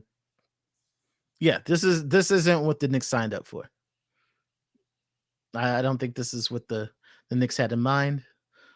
And yeah, something has to change. And I'm not sure. I'm not sure if it's going to be Mikal is the thing that changed, but something needs to change. I'm gonna say I think I don't know if it's underwhelming because no one, no one really put it out there to say, okay, we expect Mikal to be this. I think that if you want to look at it from a defensive standpoint, like he doesn't have all of the sexy numbers that would put him as an all NBA caliber player. I think if he at least did that, I think that he would be fine. But by him not being like from an analytics perspective, it's tough. Listen, if you're guarding Trey Young and Ja Morant and Steph Curry and all these guys, that's a tough assignment, especially when your position defensively naturally isn't that. I don't think he's a on the ball, let me guard, point guard defender. I think he's better on two guards, like guys that doesn't have so much responsibility. I think that's just a better role for him. And so if you're looking at it like that, then yes, he has been underwhelming. I mean, 5 picks, a lot of people, you already know, Yuri, a lot of people look at the picks and when they make the assessment and they go, we could at least got, Jokic, or we could at least got somebody who is actually an all-star. So, yeah. Yeah, no, JCP New York hit it on the head. He had an underwhelming defensive season. He was good on offense. He's not going to be a sniper every Exactly. game. Yeah, no, Mikal had a good offensive career this year. Yeah. As the fourth option too, he put up good numbers as the fourth option. Let's get that out of the way. The reason why I asked this is because it looked like to me when he had that press conference, right? It looked like he wanted to say, "Yo, can we just get the playoffs on the road?" He wanted to get those playoffs on the road, right? I just want to kill somebody. He had that look that he wanted to kill somebody. On the look. Copy. Trying to think if did I ask you all the questions? Did you answer? You answered the question about the 8-man rotation. You answered the championship question, right? Yuri? Yeah, I answered that question. Okay, you answered that. Okay. My value on the 8-man rotation is Tibbs is going to do it anyway. And I'm going to tell you who's going to be the 8-man. Like I said in the last call, it's going to be Deuce, it's going to be Mitch, and it's going to be Salmon. That's going to be an 8-man rotation. It's not going to be campaign. Tibbs has a short leash on the playoffs. We can all agree to that. Yeah. He's got a short leash. Very short leash. He doesn't play when it comes to the playoffs. We'll see, though. We'll see. We got to give him the benefit of the doubt. The playoffs ain't start yet. I think that he has a lot of guys that he likes. So let's see. Maybe not. You better pray you win this series, because if you don't, Detroit fans are coming after you. They're already coming at me. I got so many Detroit fans. You would think this is the Detroit channel. I mean, they just infiltrated the whole Knick Nation. I'm like, damn, I didn't even know that was that many of y'all. But yeah, so yeah, I'm ready for the smoke, man. We're gonna beat these guys in 5. I'm very confident, not overconfident, but I think that we can. It's gonna be a competitive series. That's all I don't know about that. I don't know. I don't know about that. I gotta see it. I listen. Yes, ESPN. I see you. I get it. You're supposed to be objective, but at the same time, no, I am objective. I think that it's going to be like game. No, but when you look at game 1 of the Knicks Pistons in the regular season, I think it's going to be a lot more of that than some of the other things that we've seen. And that offense in that game was just clicking. It was nothing that Detroit could do. Now, I don't think Asar played that game. I think that was the game Asar missed, but it doesn't matter because even in the games Asar played, Brunson still had 30. So, I mean, I know that's their, go-to guy defensively. He's going to get cooked. I'm sorry. It is what it is. Now, Cade is a problem, but we got to see if that motorcade continues to trolley along in the postseason. So, and JB Bickerstaff, actually, I wanted to talk to you about this. Quick point, then you give me a question. Okay. JB Bickerstaff actually said we're going to actually be facing the Knicks fully healthy. He said that in the post-game. He said that in pre-game conference today. He said this is no joke. They're going to be fully healthy. They're going to come at us with everything we got. I think JB Bickerstaff knows that the Knicks are fully healthy. Wait, so you said he said that we're fully healthy, or he said the Knicks are fully healthy? The Knicks are fully healthy. Oh, okay. He knows it's going to be a battleground. Man, it's gonna be a beatdown if you ask me. But that's just me. That's just me, brother. I'm being humble, and I'm gonna say it's a battleground. Because listen, man. I saw them comments on your channel. You seen it? I kept my mouth shut. I'm keeping my mouth shut. You need to see TikTok too. Oh my god. Man. Anyway, what's the question you got for me? Because I already answered the 8-man. I already answered the championship. I talked about Tibbs. I do got another call in the queue. I don't got nothing else right now, but if you think of anything else, call back. You know how we get down, Yuri. Yeah, I actually will leave you both a question. Oh yeah, okay, that's perfect. Let's go. Do y'all think, regardless what happens in the playoffs, first round exits, second round exits, don't matter. Do you believe the Knicks will re-sign Mikal Bridges? Because the last time I heard from Mikal, right, it was a while back, but it was on Reddit. Mikal did state he was going to sign a pay cut to stay on the Knicks. Do you think Mikal re-signs with the Knicks offseason? That's my question for both of you. Okay. Salute. And he's off. Salute to Yuri. Thanks for that question. You can go ahead, Fritz, first. I think it's gonna come down to Mikal. I think same thing like I said last year when it came down to Randall. The Knicks have a number, and he could say yes or he could say no. And if he says no, he'll be moved. I think that's what it comes down to. I with his year, is that number a max number? Like last year, he couldn't sign for the number that he can sign for this number. Was he just waiting the year, or do that? I don't know if the Knicks fully intend to sign him to the max number he can sign for. I agree with everything you said. I feel like the number could be an issue because he Mikal, he and OG, you're not going to get much out of him in an interview, right? You're not going to, those guys. But they asked him about the money question before, and he curbed it. But I feel like Mikal, I think he's going to want to get paid. I don't know the exact number, but maybe captain is there. Maybe he likes being with his boys. Maybe he, is he down with CAA Mafia? No. Oh, okay. I think Mikal could be about it there. Okay, I think he might be about it there. I think he might be. If he's not with CAA Mafia, I think he might be about it there because, they have a way of getting you to take the discount or to take, they have a way of, I don't want to say finagling you, but just like convincing you like, hey, we're trying to build something. And I do believe that Leon Rose is trying to stay under that second apron coming into next season. So not that it matters because Mikal's already signed up, but if he could even extend it further into that other season where we could stay under that second apron and still compete at a high level and Mikal can help with those efforts. But I'm not sure if his agent is going to be on board with that, so. Yeah, he's not on CAA. I just looked it up. He's on Excel Sports Management.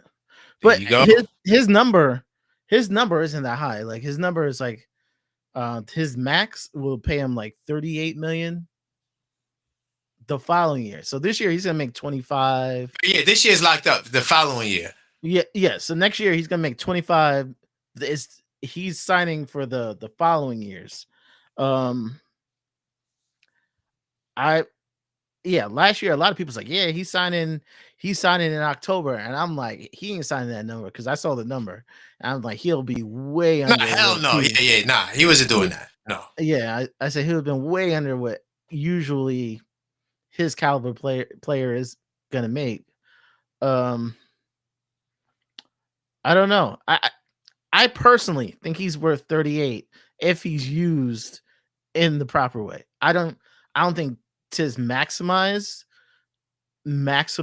what we were doing as a team. I think when we got Mikal Bridges and then we got Cat, the automatic reaction is, I can't believe the spacing we're gonna have. We're gonna have Right. all these open shots, and then we have the season. Mikal isn't shooting open shots. Mikal's grinding it out on defense, and he's shooting these tight corners and Right. shooting in people's faces, and just the offense didn't look as easy as it should look on paper. Right. And we were like, yeah, on paper we were looking at it as like, yo, this is gonna be Golden State East. And when what we got delivered was far short. Yeah, I want to chime in on that, but this is call that's been waiting for the longest. And like I said, Fritz, at any point you know, feel free to tap out, because these guys they start calling in towards the end of the show, and the next thing you know, the show gets extended. But I'm definitely not trying to go too long, because I got to get up early. We got the watch party tomorrow, but I'm gonna get this guy. I can hang in however long it is. Yep. Okay, cool. All right, see, Fritz is a rider. Let's go. That's what I want to hear.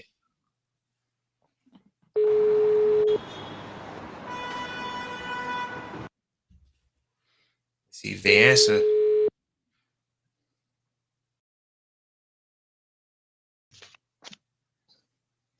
Hello, caller. State your name. Where you calling from? Hey, what's going on, man? It's Mike. Hey, Mike from PA. What's going on, man? Salute, Fritz, man. I respect your takes. So nice. So what's going on? You got something you want to share? Because I know you in the Knicks Tape Matters Discord server. So what's on your mind, brother? Yeah, I be kicking up dirt in there, but I'm gonna be brief. I'm in a cab right now, but okay. What I'll say is, the Knicks, I think I'm at the 10-0. I think the bigger issue out of that is the way we lost those games, because the way, I mean, it wasn't even close. With OKC, I think it was like the first game of the season. It was a little bit competitive within like 3 quarters, but the fourth quarter they just manhandled us. And then the Celtics and the Cavs, same story. So I think what's more disheartening is the way that we lost. But I mean, obviously the 10-0, and technically it's 12-0 because we ain't beat the Lakers either, which I believe is a sleeper team. But the tail of the take is we have a good record, right? So that's a reason why I don't think Tibbs will get fired, even if we get tossed out in the first round. That's crazy. The record. Let's not even say that too much. Whoa. Let's not even say tossed out in the first round like that. Like, look, I think we're saying that example too much. Go ahead. Nah, just mess with you. This bro said I don't even want to hear it being said like that. Nah, but even if that's the case, I think that the record over the course of the season is so strong that they won't do it. They'll toss it up to it being first year with a new team, yada yada yada. But what I think the truth of the matter is, we have a losing record going against teams over 500. Teams that are over 500, we struggle against them, and half of our season was spent playing against teams who have no business being in the playoffs. So the record is kind of skewed. There's a lot of context that's being left out behind that 50-win record. But what I think we're going to struggle with, and Fritz hit on it, our bench is lackluster. We're top heavy, and I just don't see us being able to, pull it together going up against the Celtics. I hope we do. I just don't see how. You know what I mean? I'm trying to figure it out how we're going to do it. I don't know how. If y'all know how, put me on, but I don't know how. I have some ideas. I'm not sure if they're gonna do it though. I'm not sure if they're gonna do it, brother. But you kind of answered my question already about why couldn't we win the championship. You kind of hinted towards that, but go ahead. What's the problem? You kind of hinted towards it. I don't want to ask you now. But no, but go ahead. What you gonna say? No, I was gonna say, do we have faith in, because they have a strong bench. Um, I forgot what the dude's name, but he's been putting in work on Cat, the center. Are you talking about Detroit? No. I'm not talking about Detroit. I'm talking about the Celtics. Oh, you talking about Cornet, Yeah, I'm not. Cater? Which one? Cornet or Cater? No. I ain't bring Kate up. I said their backup. Their backup center. I forgot his name. No, yeah, I Cater. don't know. You talking about Cater or Cornet? Yeah, Cater or Cornet. So That's the backup center. Yeah, he been putting in work, and then and he's like a third string, I think, right? Because Al Horford is really the backup. So that third string center 5 is putting in work in on us, and I don't think we've even been able. I mean, Al Horford, he goes off every time he plays us. And then they got that other short white dude. He hasn't been missing all season. I mean, he's been making everything. Yo, he killed us the first game. Yeah, I know. Killed us. I was on the live play-by-play. I was mad. I was like, damn, I shouldn't have underestimated him. Yeah, no, and I wanted to say at the beginning of the year it was going to die down, but he clearly showed that it's not a fluke. Pritchard, he's not a joke. He the real deal. Yeah. So I think where we get you watch boxing, so styles make fights, and they match up very well against us. And that's my worry. But I'll end right there. Okay. All right, cool. And Fritz will respond if you want to listen to his response. He'll probably chime in on some of the things you said. Yeah, definitely. All right, salute. Yeah, Boston is definitely a problem. Yeah, it's definitely a problem. When the season started, I said, "Oh, the Knicks are a 60-win team." I said, "I don't think they're better than Boston." But I thought the Knicks would have made a move during the season to put up us there with Boston. And that move never just came. I think they weren't ready to move off of Mitch. Precious was playing too well at the time. Precious was in the rotation. So they didn't trade him at that time. And now looking back, if we knew Precious was his year was gonna end this way, they probably would have dealt Precious at that point. Yeah. Yeah. I think that some of the things against Boston that the Knicks have to do, I think anytime KP leaves the game, I would bring Mitch in. Same thing like I said with Detroit. Like anytime Isaiah Stewart comes in the game, I'm bringing in Mitch. I don't care when it is. Mitch, get up. You're going in the game if he's not in the game already. Because I think that those guys that Mike was saying, the Caters and the Cornets of the world, gave us fits. And a lot of times you have Precious Achiuwa out there. Power forward. Them dudes is 7 foot. There's only so much he could do. And those guys, they're on a mission. Like, they know what they're doing. Like, even though Cornet is not a world beater, but he's a star in his role. He'll get the offensive rebounds. He'll take advantage of certain mismatches, right? He'll set screens, right? He'll be an anchor on the defense. I mean, he's a star in that role.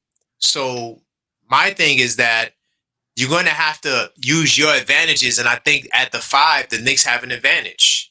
I think at the 1, the Knicks have the advantage. Everything in between, that's when it becomes, Boston Celtic territory with Tatum and Brown. But I think that OG can fight.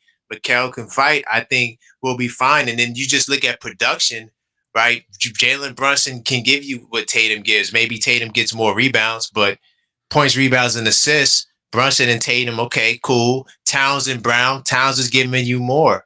And then everything else. I know the game is not played that way, but I'm just saying, like, the production that we can get from our 5, I think can put us over the top to beat anybody, of course, like Fritz says, but Tibbs has to be willing to make the adjustments because Joe's going to make 2 or 3.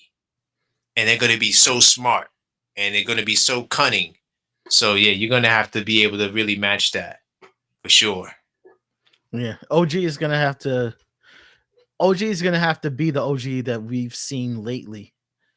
Um, he he has to put pressure on Tatum. Tatum can't be playing one side of the ball. Facts. So yeah, you got to I make agree with Tatum that. play both. Play both. You can't just just play offense and not and relax on defense.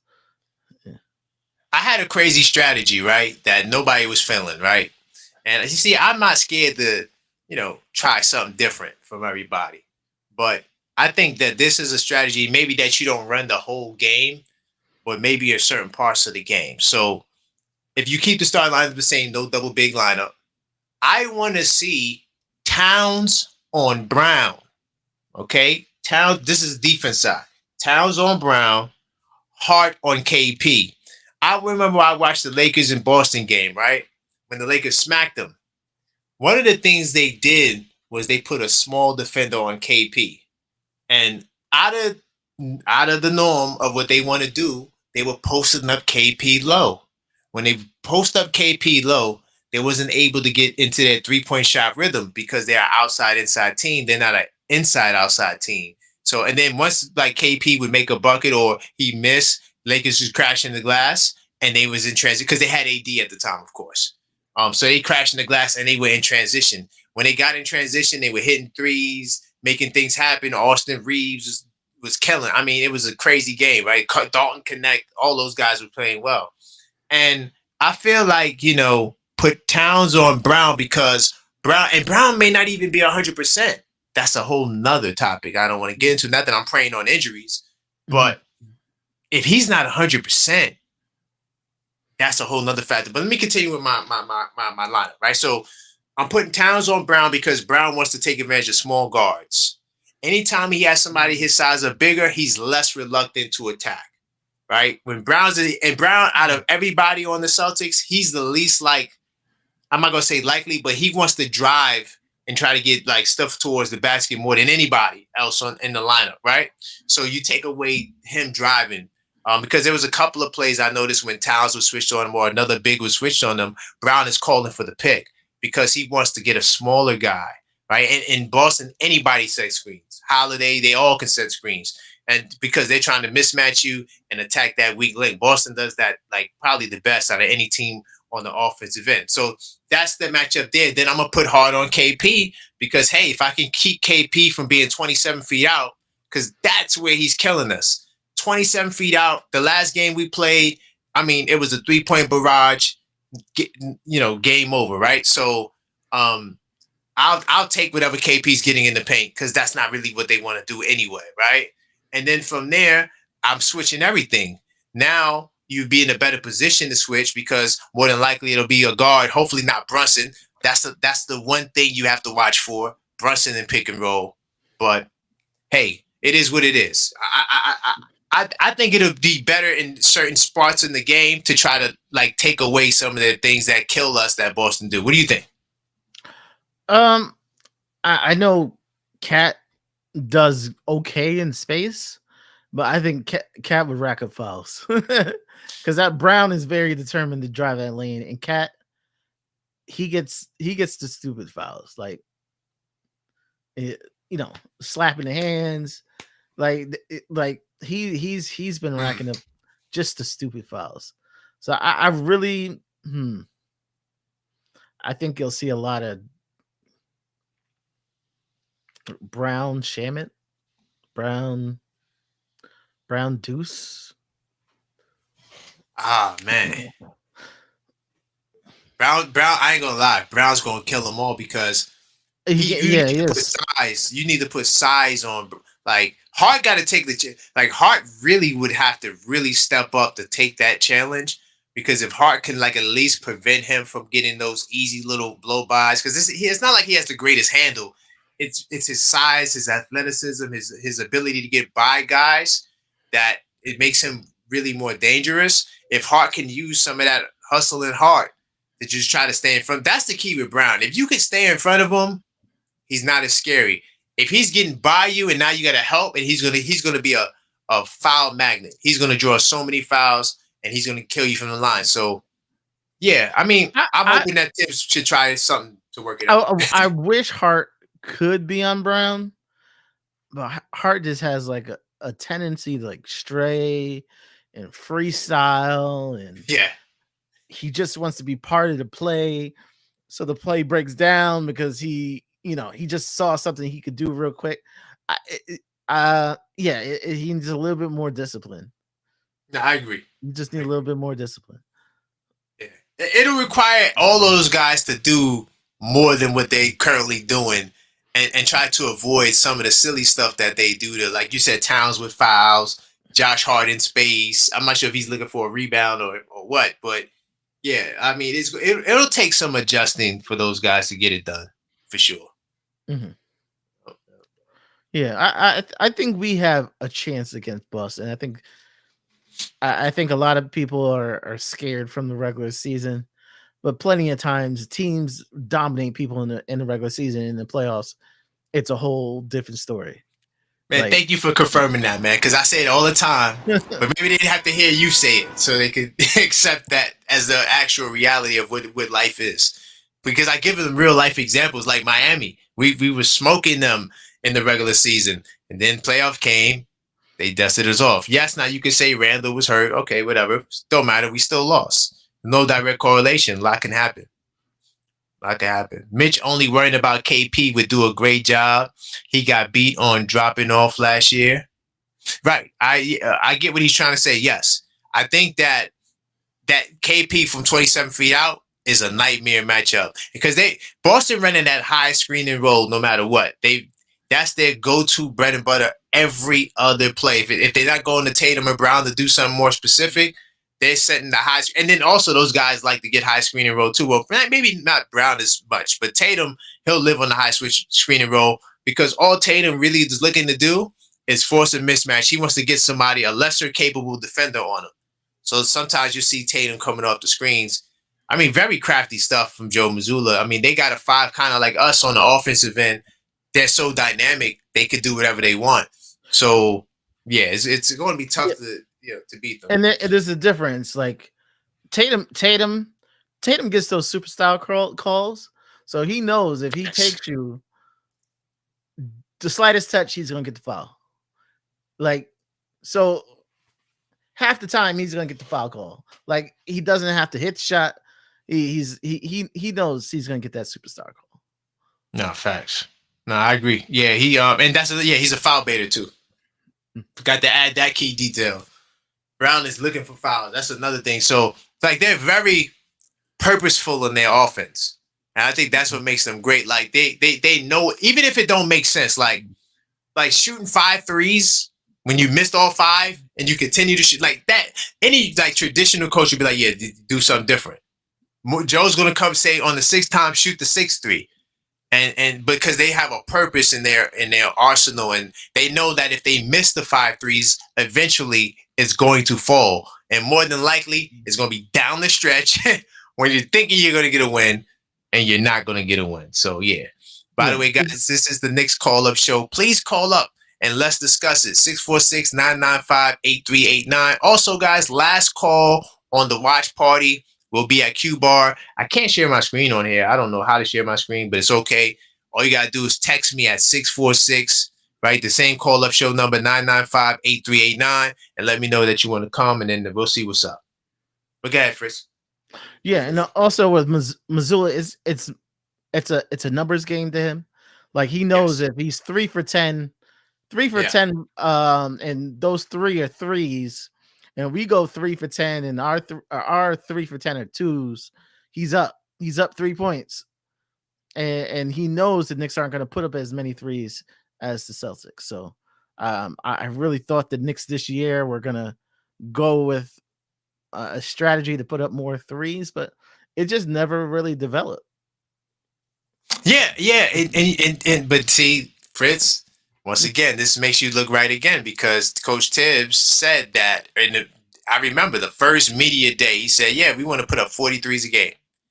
Nowhere near close to 43s a game. So, Yeah, I think it There's was something to that. 40. I think it was 43 as a game because on paper the spacing was supposed to be there. It was supposed to be Cat replacing Randall and Randall ball hog and he doesn't want to move Right, the ball. right, Cat's a right, willing passer. So it was like, okay, this is gonna be such a free flowing offense. The right. threes are gonna just be there, and they just haven't. No, So I think just that plan went out the window. I'm kind of yes. upset that they didn't force it to happen. Like, yeah, we're gonna make this happen this year, and they just kind of like just try to survive for the night, like through the whole season. We're just trying to survive for the night. Oh, we're not worrying about long term. We're just trying to win the game. So you know what? You said something interesting, right? Is it that us not getting to the 43s? Is it pace? Is it maybe like is it maybe that's a Coach Tibbs thing? Teams naturally play at a slow pace, but for us to get to that next level on offense, 43s, 120 points, whatever, maybe we need to play at a faster pace. Maybe, hey, once again, Coach Tibbs is not capable of getting us there. But is that a Could you Coach Tibbs thing, or is could that a Brunson thing? could you play at a faster pace with the amount of minutes they're playing? Oh, yeah, great question. No, no, I mean, you hit that on the nail. No, I mean, I mean, when I looked at the stats, Mikal Bridges had the most steps per game in the NBA per game. Yeah, Like I don't know how many miles a game he did a game, most steps in the NBA. He was second in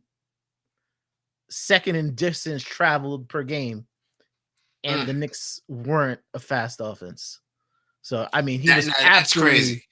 the Knicks absolutely like are driving him into the ground. So they couldn't be at a faster pace. But if they played less minutes, Then maybe. then maybe you could have had an offense where that could have happened.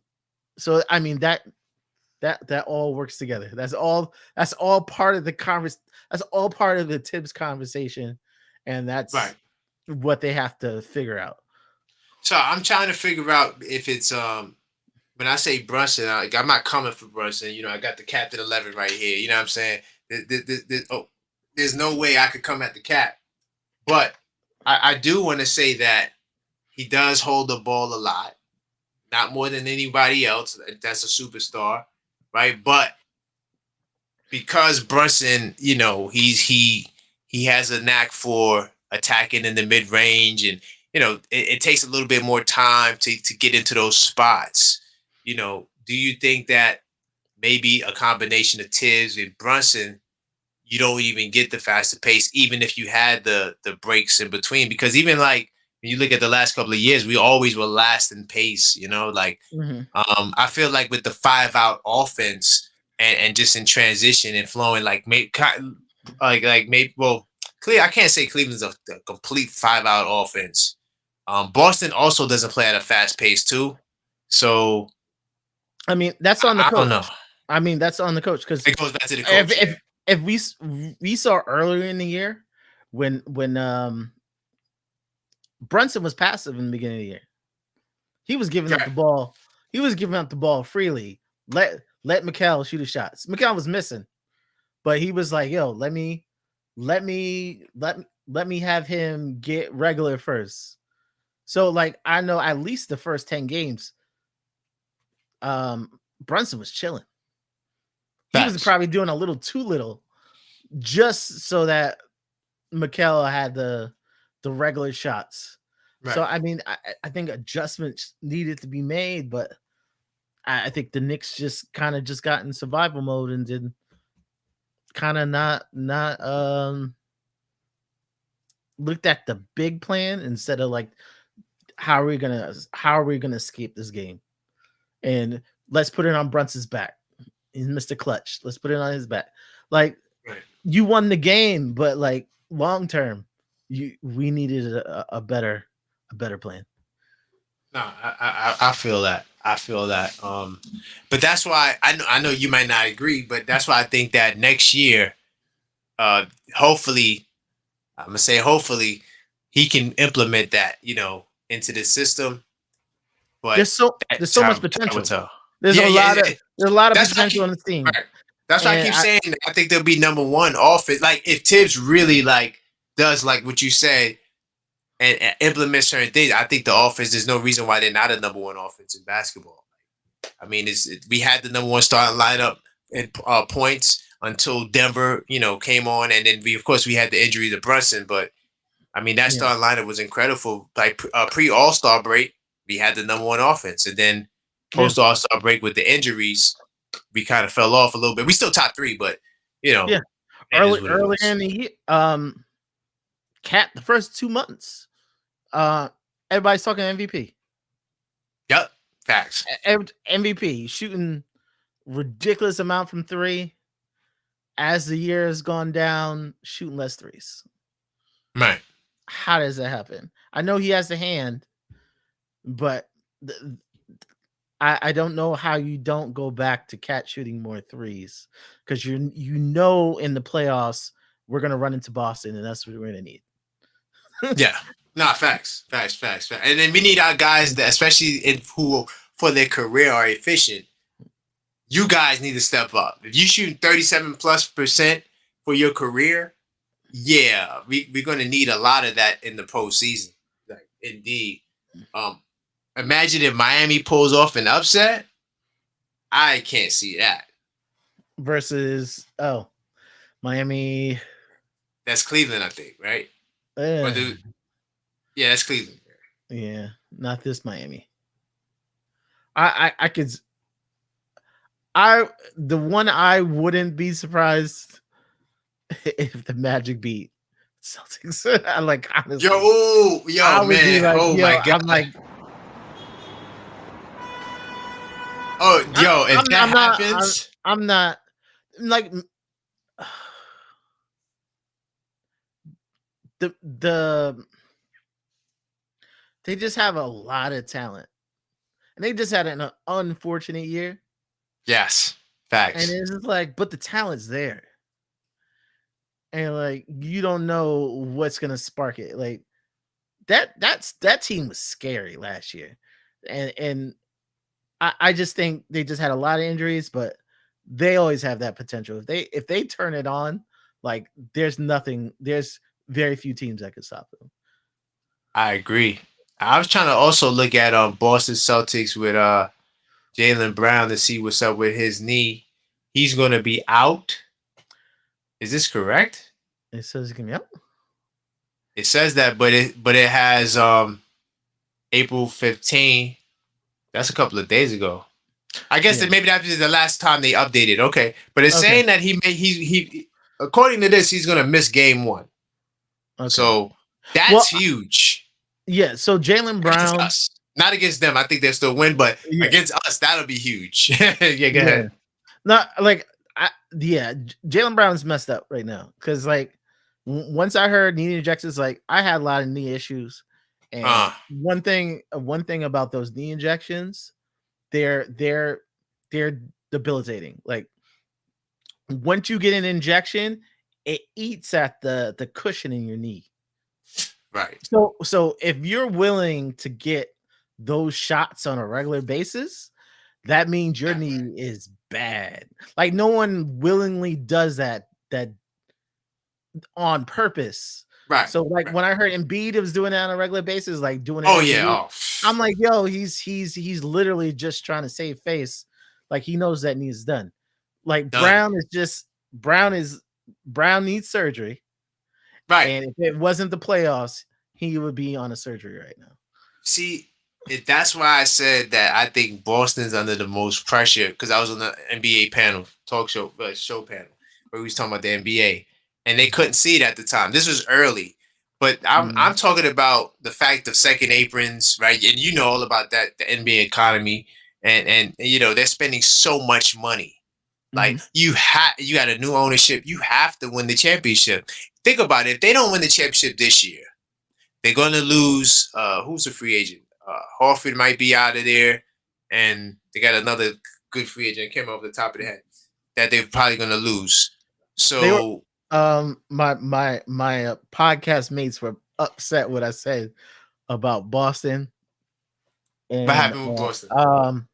because everybody say, "Oh no, like Boston's gonna be Boston, they're gonna be fine." Like their second apron after this, the next year's the penalties get worse. Right. So right now it's money. Like right now, I think they're paying like almost 500 million. 500. Yep. No, you're right. Or Yep. 500 million like extra. And it's a new owner, and they just won the championship. You don't want to be the owner and be like, you don't want to be what's his name? Like the Bulls owner who like broke up. Oh, So he yes. he didn't want to be that guy. So he's like, yo, Right. I'm gonna keep this together. But they don't win this year. Is it the especially what I the think Knicks in the second round? Could you imagine the Knicks in the second round? I told my podcast mates what they do. I'm saying, yo, they're gonna trade Jaylen Brown, and they're gonna trade him for KD, and one shot and it's done. One shot. KD he has one more year on his deal. KD 1 year. Oh, okay. Like okay. one shot and that makes done. sense. Yeah, that makes sense. That makes sense because that money comes off the books, and then you automatically probably won't even be an apron team, well, second apron team. You know, a lot of people is like, oh no, they'll get rid of the bench guys. Like, I'm not sure if I would get rid of my key bench guys over Jaylen Brown at this point. I think they're more important than Jaylen Brown at this point. Ooh, that's deep. I think keeping White and keeping Pritchard. White, Pritchard, and what's his name, who used to be on Milwaukee. Holiday is more important than Jaylen Brown. Jaylen Brown had a down year. Scored like 20 a game. You can get 20. That's true. You can get 20 a game somewhere else for way less money. And I think KD's gonna give you more too. KD's gonna give you way more. Yeah, and I think a year ago, a lot of people are saying who's better, Brown or Tatum? Brown or Tatum? I don't think it's a question anymore. It's like Tatum's. No, it's not a debate. Yeah, Tatum's. And Jaylen Brown is the secondary. So I think if they can get rid of him and get KD for a year and rock out for a year, and you know the fans will be like, "Yo, got KD for a year." I think they won't kill the owner if KD says, "Hey, I'm not going to sign for less," or if they can get him to sign for less, that'd be good too. I don't think they would be really upset because he gave him something better for a year. Okay, no, that's an interesting take. I heard Houston is like the front runner for KD, and they want KD bad, but who knows what's going to happen in the off season? I mean, Boston could very well come in because Jaylen Brown would be the most attractive trade piece that anyone could offer, really, realistically, unless you're offering Jokic on the move or something crazy like that. But yeah, I think I can see that. It's going to be a wild summer. Like we're already hearing there's like ultimatums for players to be moved. You already hear about like 3 or 4 players that people have been dying to get moved. But like everybody's been asking for a Zion for the last few years, and now there's an ultimatum that supposedly that he has to be moved this summer. Right. So it's a lot, man. Wow. We could see a lot of movement this summer. Man, it's crazy. Like now, Knicks fans, don't kill me. I know this is a Knicks show, but hypothetically, if the Celtics were to beat us without Brown, I think Cleveland gets them because Brown is the one X factor that Cleveland really has nothing for. Like, the reason why they got Hunter was because of the Boston game. When Jaylen Brown was cooking Cleveland, I mean, posting them guys up, like, y'all too little to guard me, they said, yeah, we got to go get Hunter. Literally, like, the next day or the day after that, they went and got, because I watched it, like I told you guys, I watched a lot of Boston games. You would think I'm a damn Celtics fan. I'm not. But I remember how he was bullying the cat. I mean, I'm like, damn, it's that easy? Why we can't do it? But anyway, so that led to the Hunter trade. If Jaylen Brown is not ready to go against Cleveland, hypothetically, guys, we're not writing us off. I'm just saying they're gonna lose to Cleveland for sure. That's a guaranteed loss. Guaranteed. Yep. But guys, this is the final call for calls. We getting ready to wrap up. 646-995-8389. This is the Knicks call-up show. Once again, I will be having the watch party at Q Bar, Bayside, Queens. If you want to come, just text the call-up show. Let me know. It's the final call. We're gonna have a great time. My man J-Tap, I'm not sure if he's still in the building. He actually landed, so he's flying in all the way from the Bay. So to all my New York City tri-state area people, no excuse not to pull out. My man literally flew all day from the Bay to get here to watch the game with us tomorrow. It's gonna be a good time. Definitely gonna be a good time. Brown, hold on. Nick Shack said one thing that was kind of interesting, and we might get this wrap on this point here. He says, Brown for who? 300 million. Brunson isn't even close. What are you trying to say?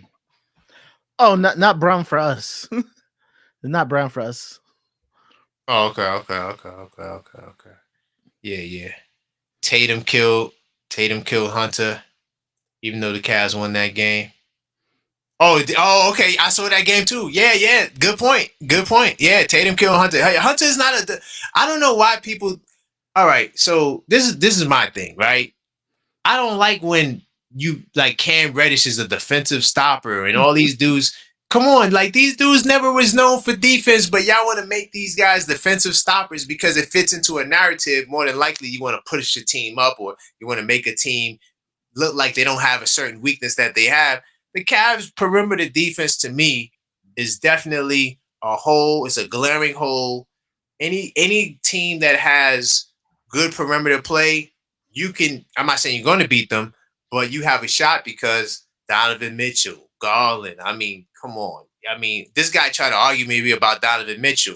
I'm not saying Donovan Mitchell isn't all right, but he puts his effort a lot on the offensive end. So it just takes away from anything that's left on the defensive end. Strus, same thing with him. Strus is a defensive. Ever since when? When we played against Miami in the playoffs, they had Strus on the other side. Listen, you better not go near Jalen Brunson. You better stay on that side of the floor. This is Gabe Vincent's assignment, right? So I don't know where they're getting the narratives that these guys are world beaters. Now, the reason why Cleveland's defense doesn't look as bad is because they got the two guys on the inside. So all they got to do is just chase you off the line and try to push you into those guys. Very difficult. The Cavs, I think, are the best team still, possibly. I haven't looked at the stat in a while at protecting the paint, at field goal percentage in the paint due to those big guys protecting the paint. So yeah, it is what it is, man. But I'll let you get your final words out, Fitz. I appreciate you for staying on, the whole show. Salute to you, man. Great having you, man. Great conversation. Oh, glad to be on. I'm really excited. It's a growing channel. Like, shouts to you. Thank you, man. Thank you. Consistency is key. Like, consistency is hard for me. I'm juggling a few things. Like, it's when you got these creators out here, please appreciate them. Like, they're juggling real life, and they're just juggling not only the fandom, but like it takes a lot of work to put these things on. So oh yes. All right. So like, sure, man. Yeah, shouts to that. I'm really excited for the Knicks. We got to shake the PTSD. We've endured 20 years, but why not us? We're good. Right. We got the players now. We like for years we like, yo, why don't they put somebody next to you? And we got players on this team. Facts. And when you got the players, you always have a chance. So I'm gonna shout out to my Knicks. I'm going to big them up. I'm going to cheer for them. I appreciate it, man. I be riding with you, and we appreciate you. Everything you're doing in the community, and for wanting to connect and me following up and being open. I do appreciate it. Like you said, things is crazy. Super busy. I got a family. We got business. Then we got to do a channel. It's a lot going on. So I do appreciate you, Fritz, though. Right? Salute. Salute. All right. So I'm gonna let my brother Fritz go. I'm gonna say my goodbyes to all you guys. Definitely. Hey, listen, man. I appreciate you guys. I appreciate Fritz, of course, for staying on as long as he did. Wasn't sure how long he could stay on, but he said he was going to ride the whole stream. Couple of things I want to say. Salute to HRM the Great. I see you in the chat. He actually won a Bodega Cat t-shirt. I'm trying to see if I could share my screen. Trying to see if for some reason it's not allowing me to do it. Yeah, guys, I think that this might be my last time using this platform. I think we're going to go back to regular Streamlabs because I couldn't even go in research mode. Let me see. Let's see. Oh, okay. All right. There we go. I got some sort of a semblance of a research mode. Okay, cool. But on the way out, two things I want to share with you. So, of course, if been living under the rock or you're new to the channel. By the way, if you're new to the channel, definitely hit that subscribe button. But you can check out shop at the objectiveknicksfan.com or shop at thisweekinsidetheknicks.com. And you can see the new merch line that we got available. Of course, like right here, I have the Captain 11 hoodie, right? You can also check out that, but we just launched the Bodega Cat. It's fire. We got the mugs. Everybody loves the mugs, right? Everybody loves the mugs.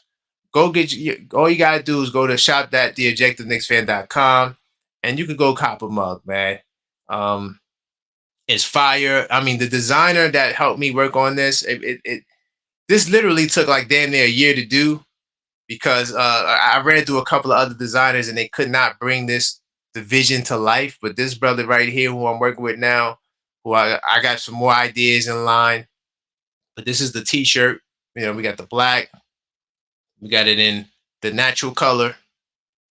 And we also got it in white. Go definitely check out the shop and go get you a mug, man. Go get you a shirt. And this is the Captain 11 line, right? Like I said, I got the hoodie right here. I also got the mug, the Chrome Edition mug right here, right, bow. So yeah, definitely, man, go check out the shop when you get the chance. And then the last thing I want to share, because salute to all my channel members. I see all you guys in the chat. I do appreciate all you guys for rocking with me. If you do want to join, if you do want to take advantage of more access to the channel, I forgot what browser I'm in. I'm in the wrong browser. Hold on, y'all. I'm sorry. But if you do want to take advantage and get more access to the channel, I want to introduce you guys to joining the channel. I have channel memberships.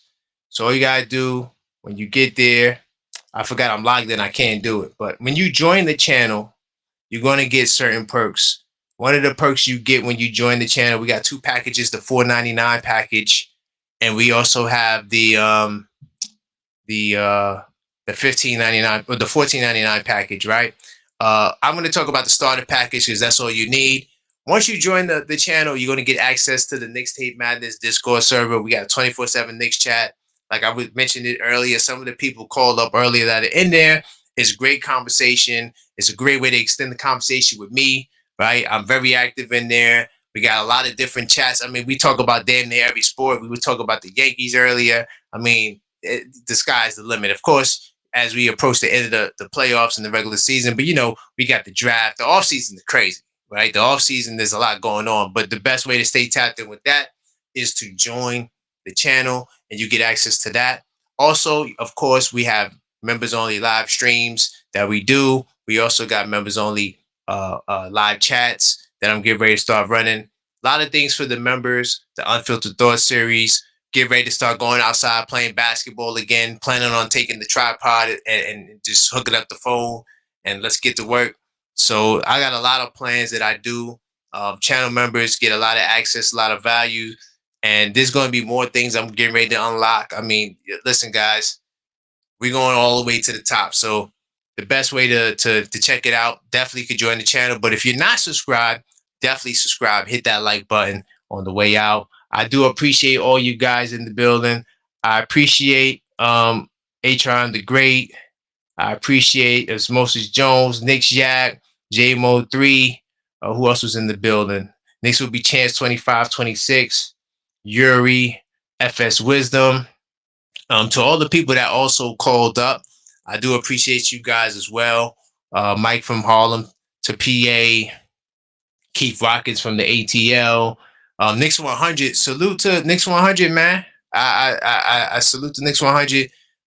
Miss seeing you around. You haven't been around much, but I look forward to having more dialogue and conversation. Oh, give a big time salute to Dorkosaurus Rex as well for calling up. I always love to talk to him, Dorkosaurus Rex. If you're listening, feel free to always call back on the podcast. And that's all I got for you guys tonight, man. So until next time, you already know the vibes. Let's go Knicks. Get my outro. Now I gotta play the outro before we get up out of here, man. All right, go.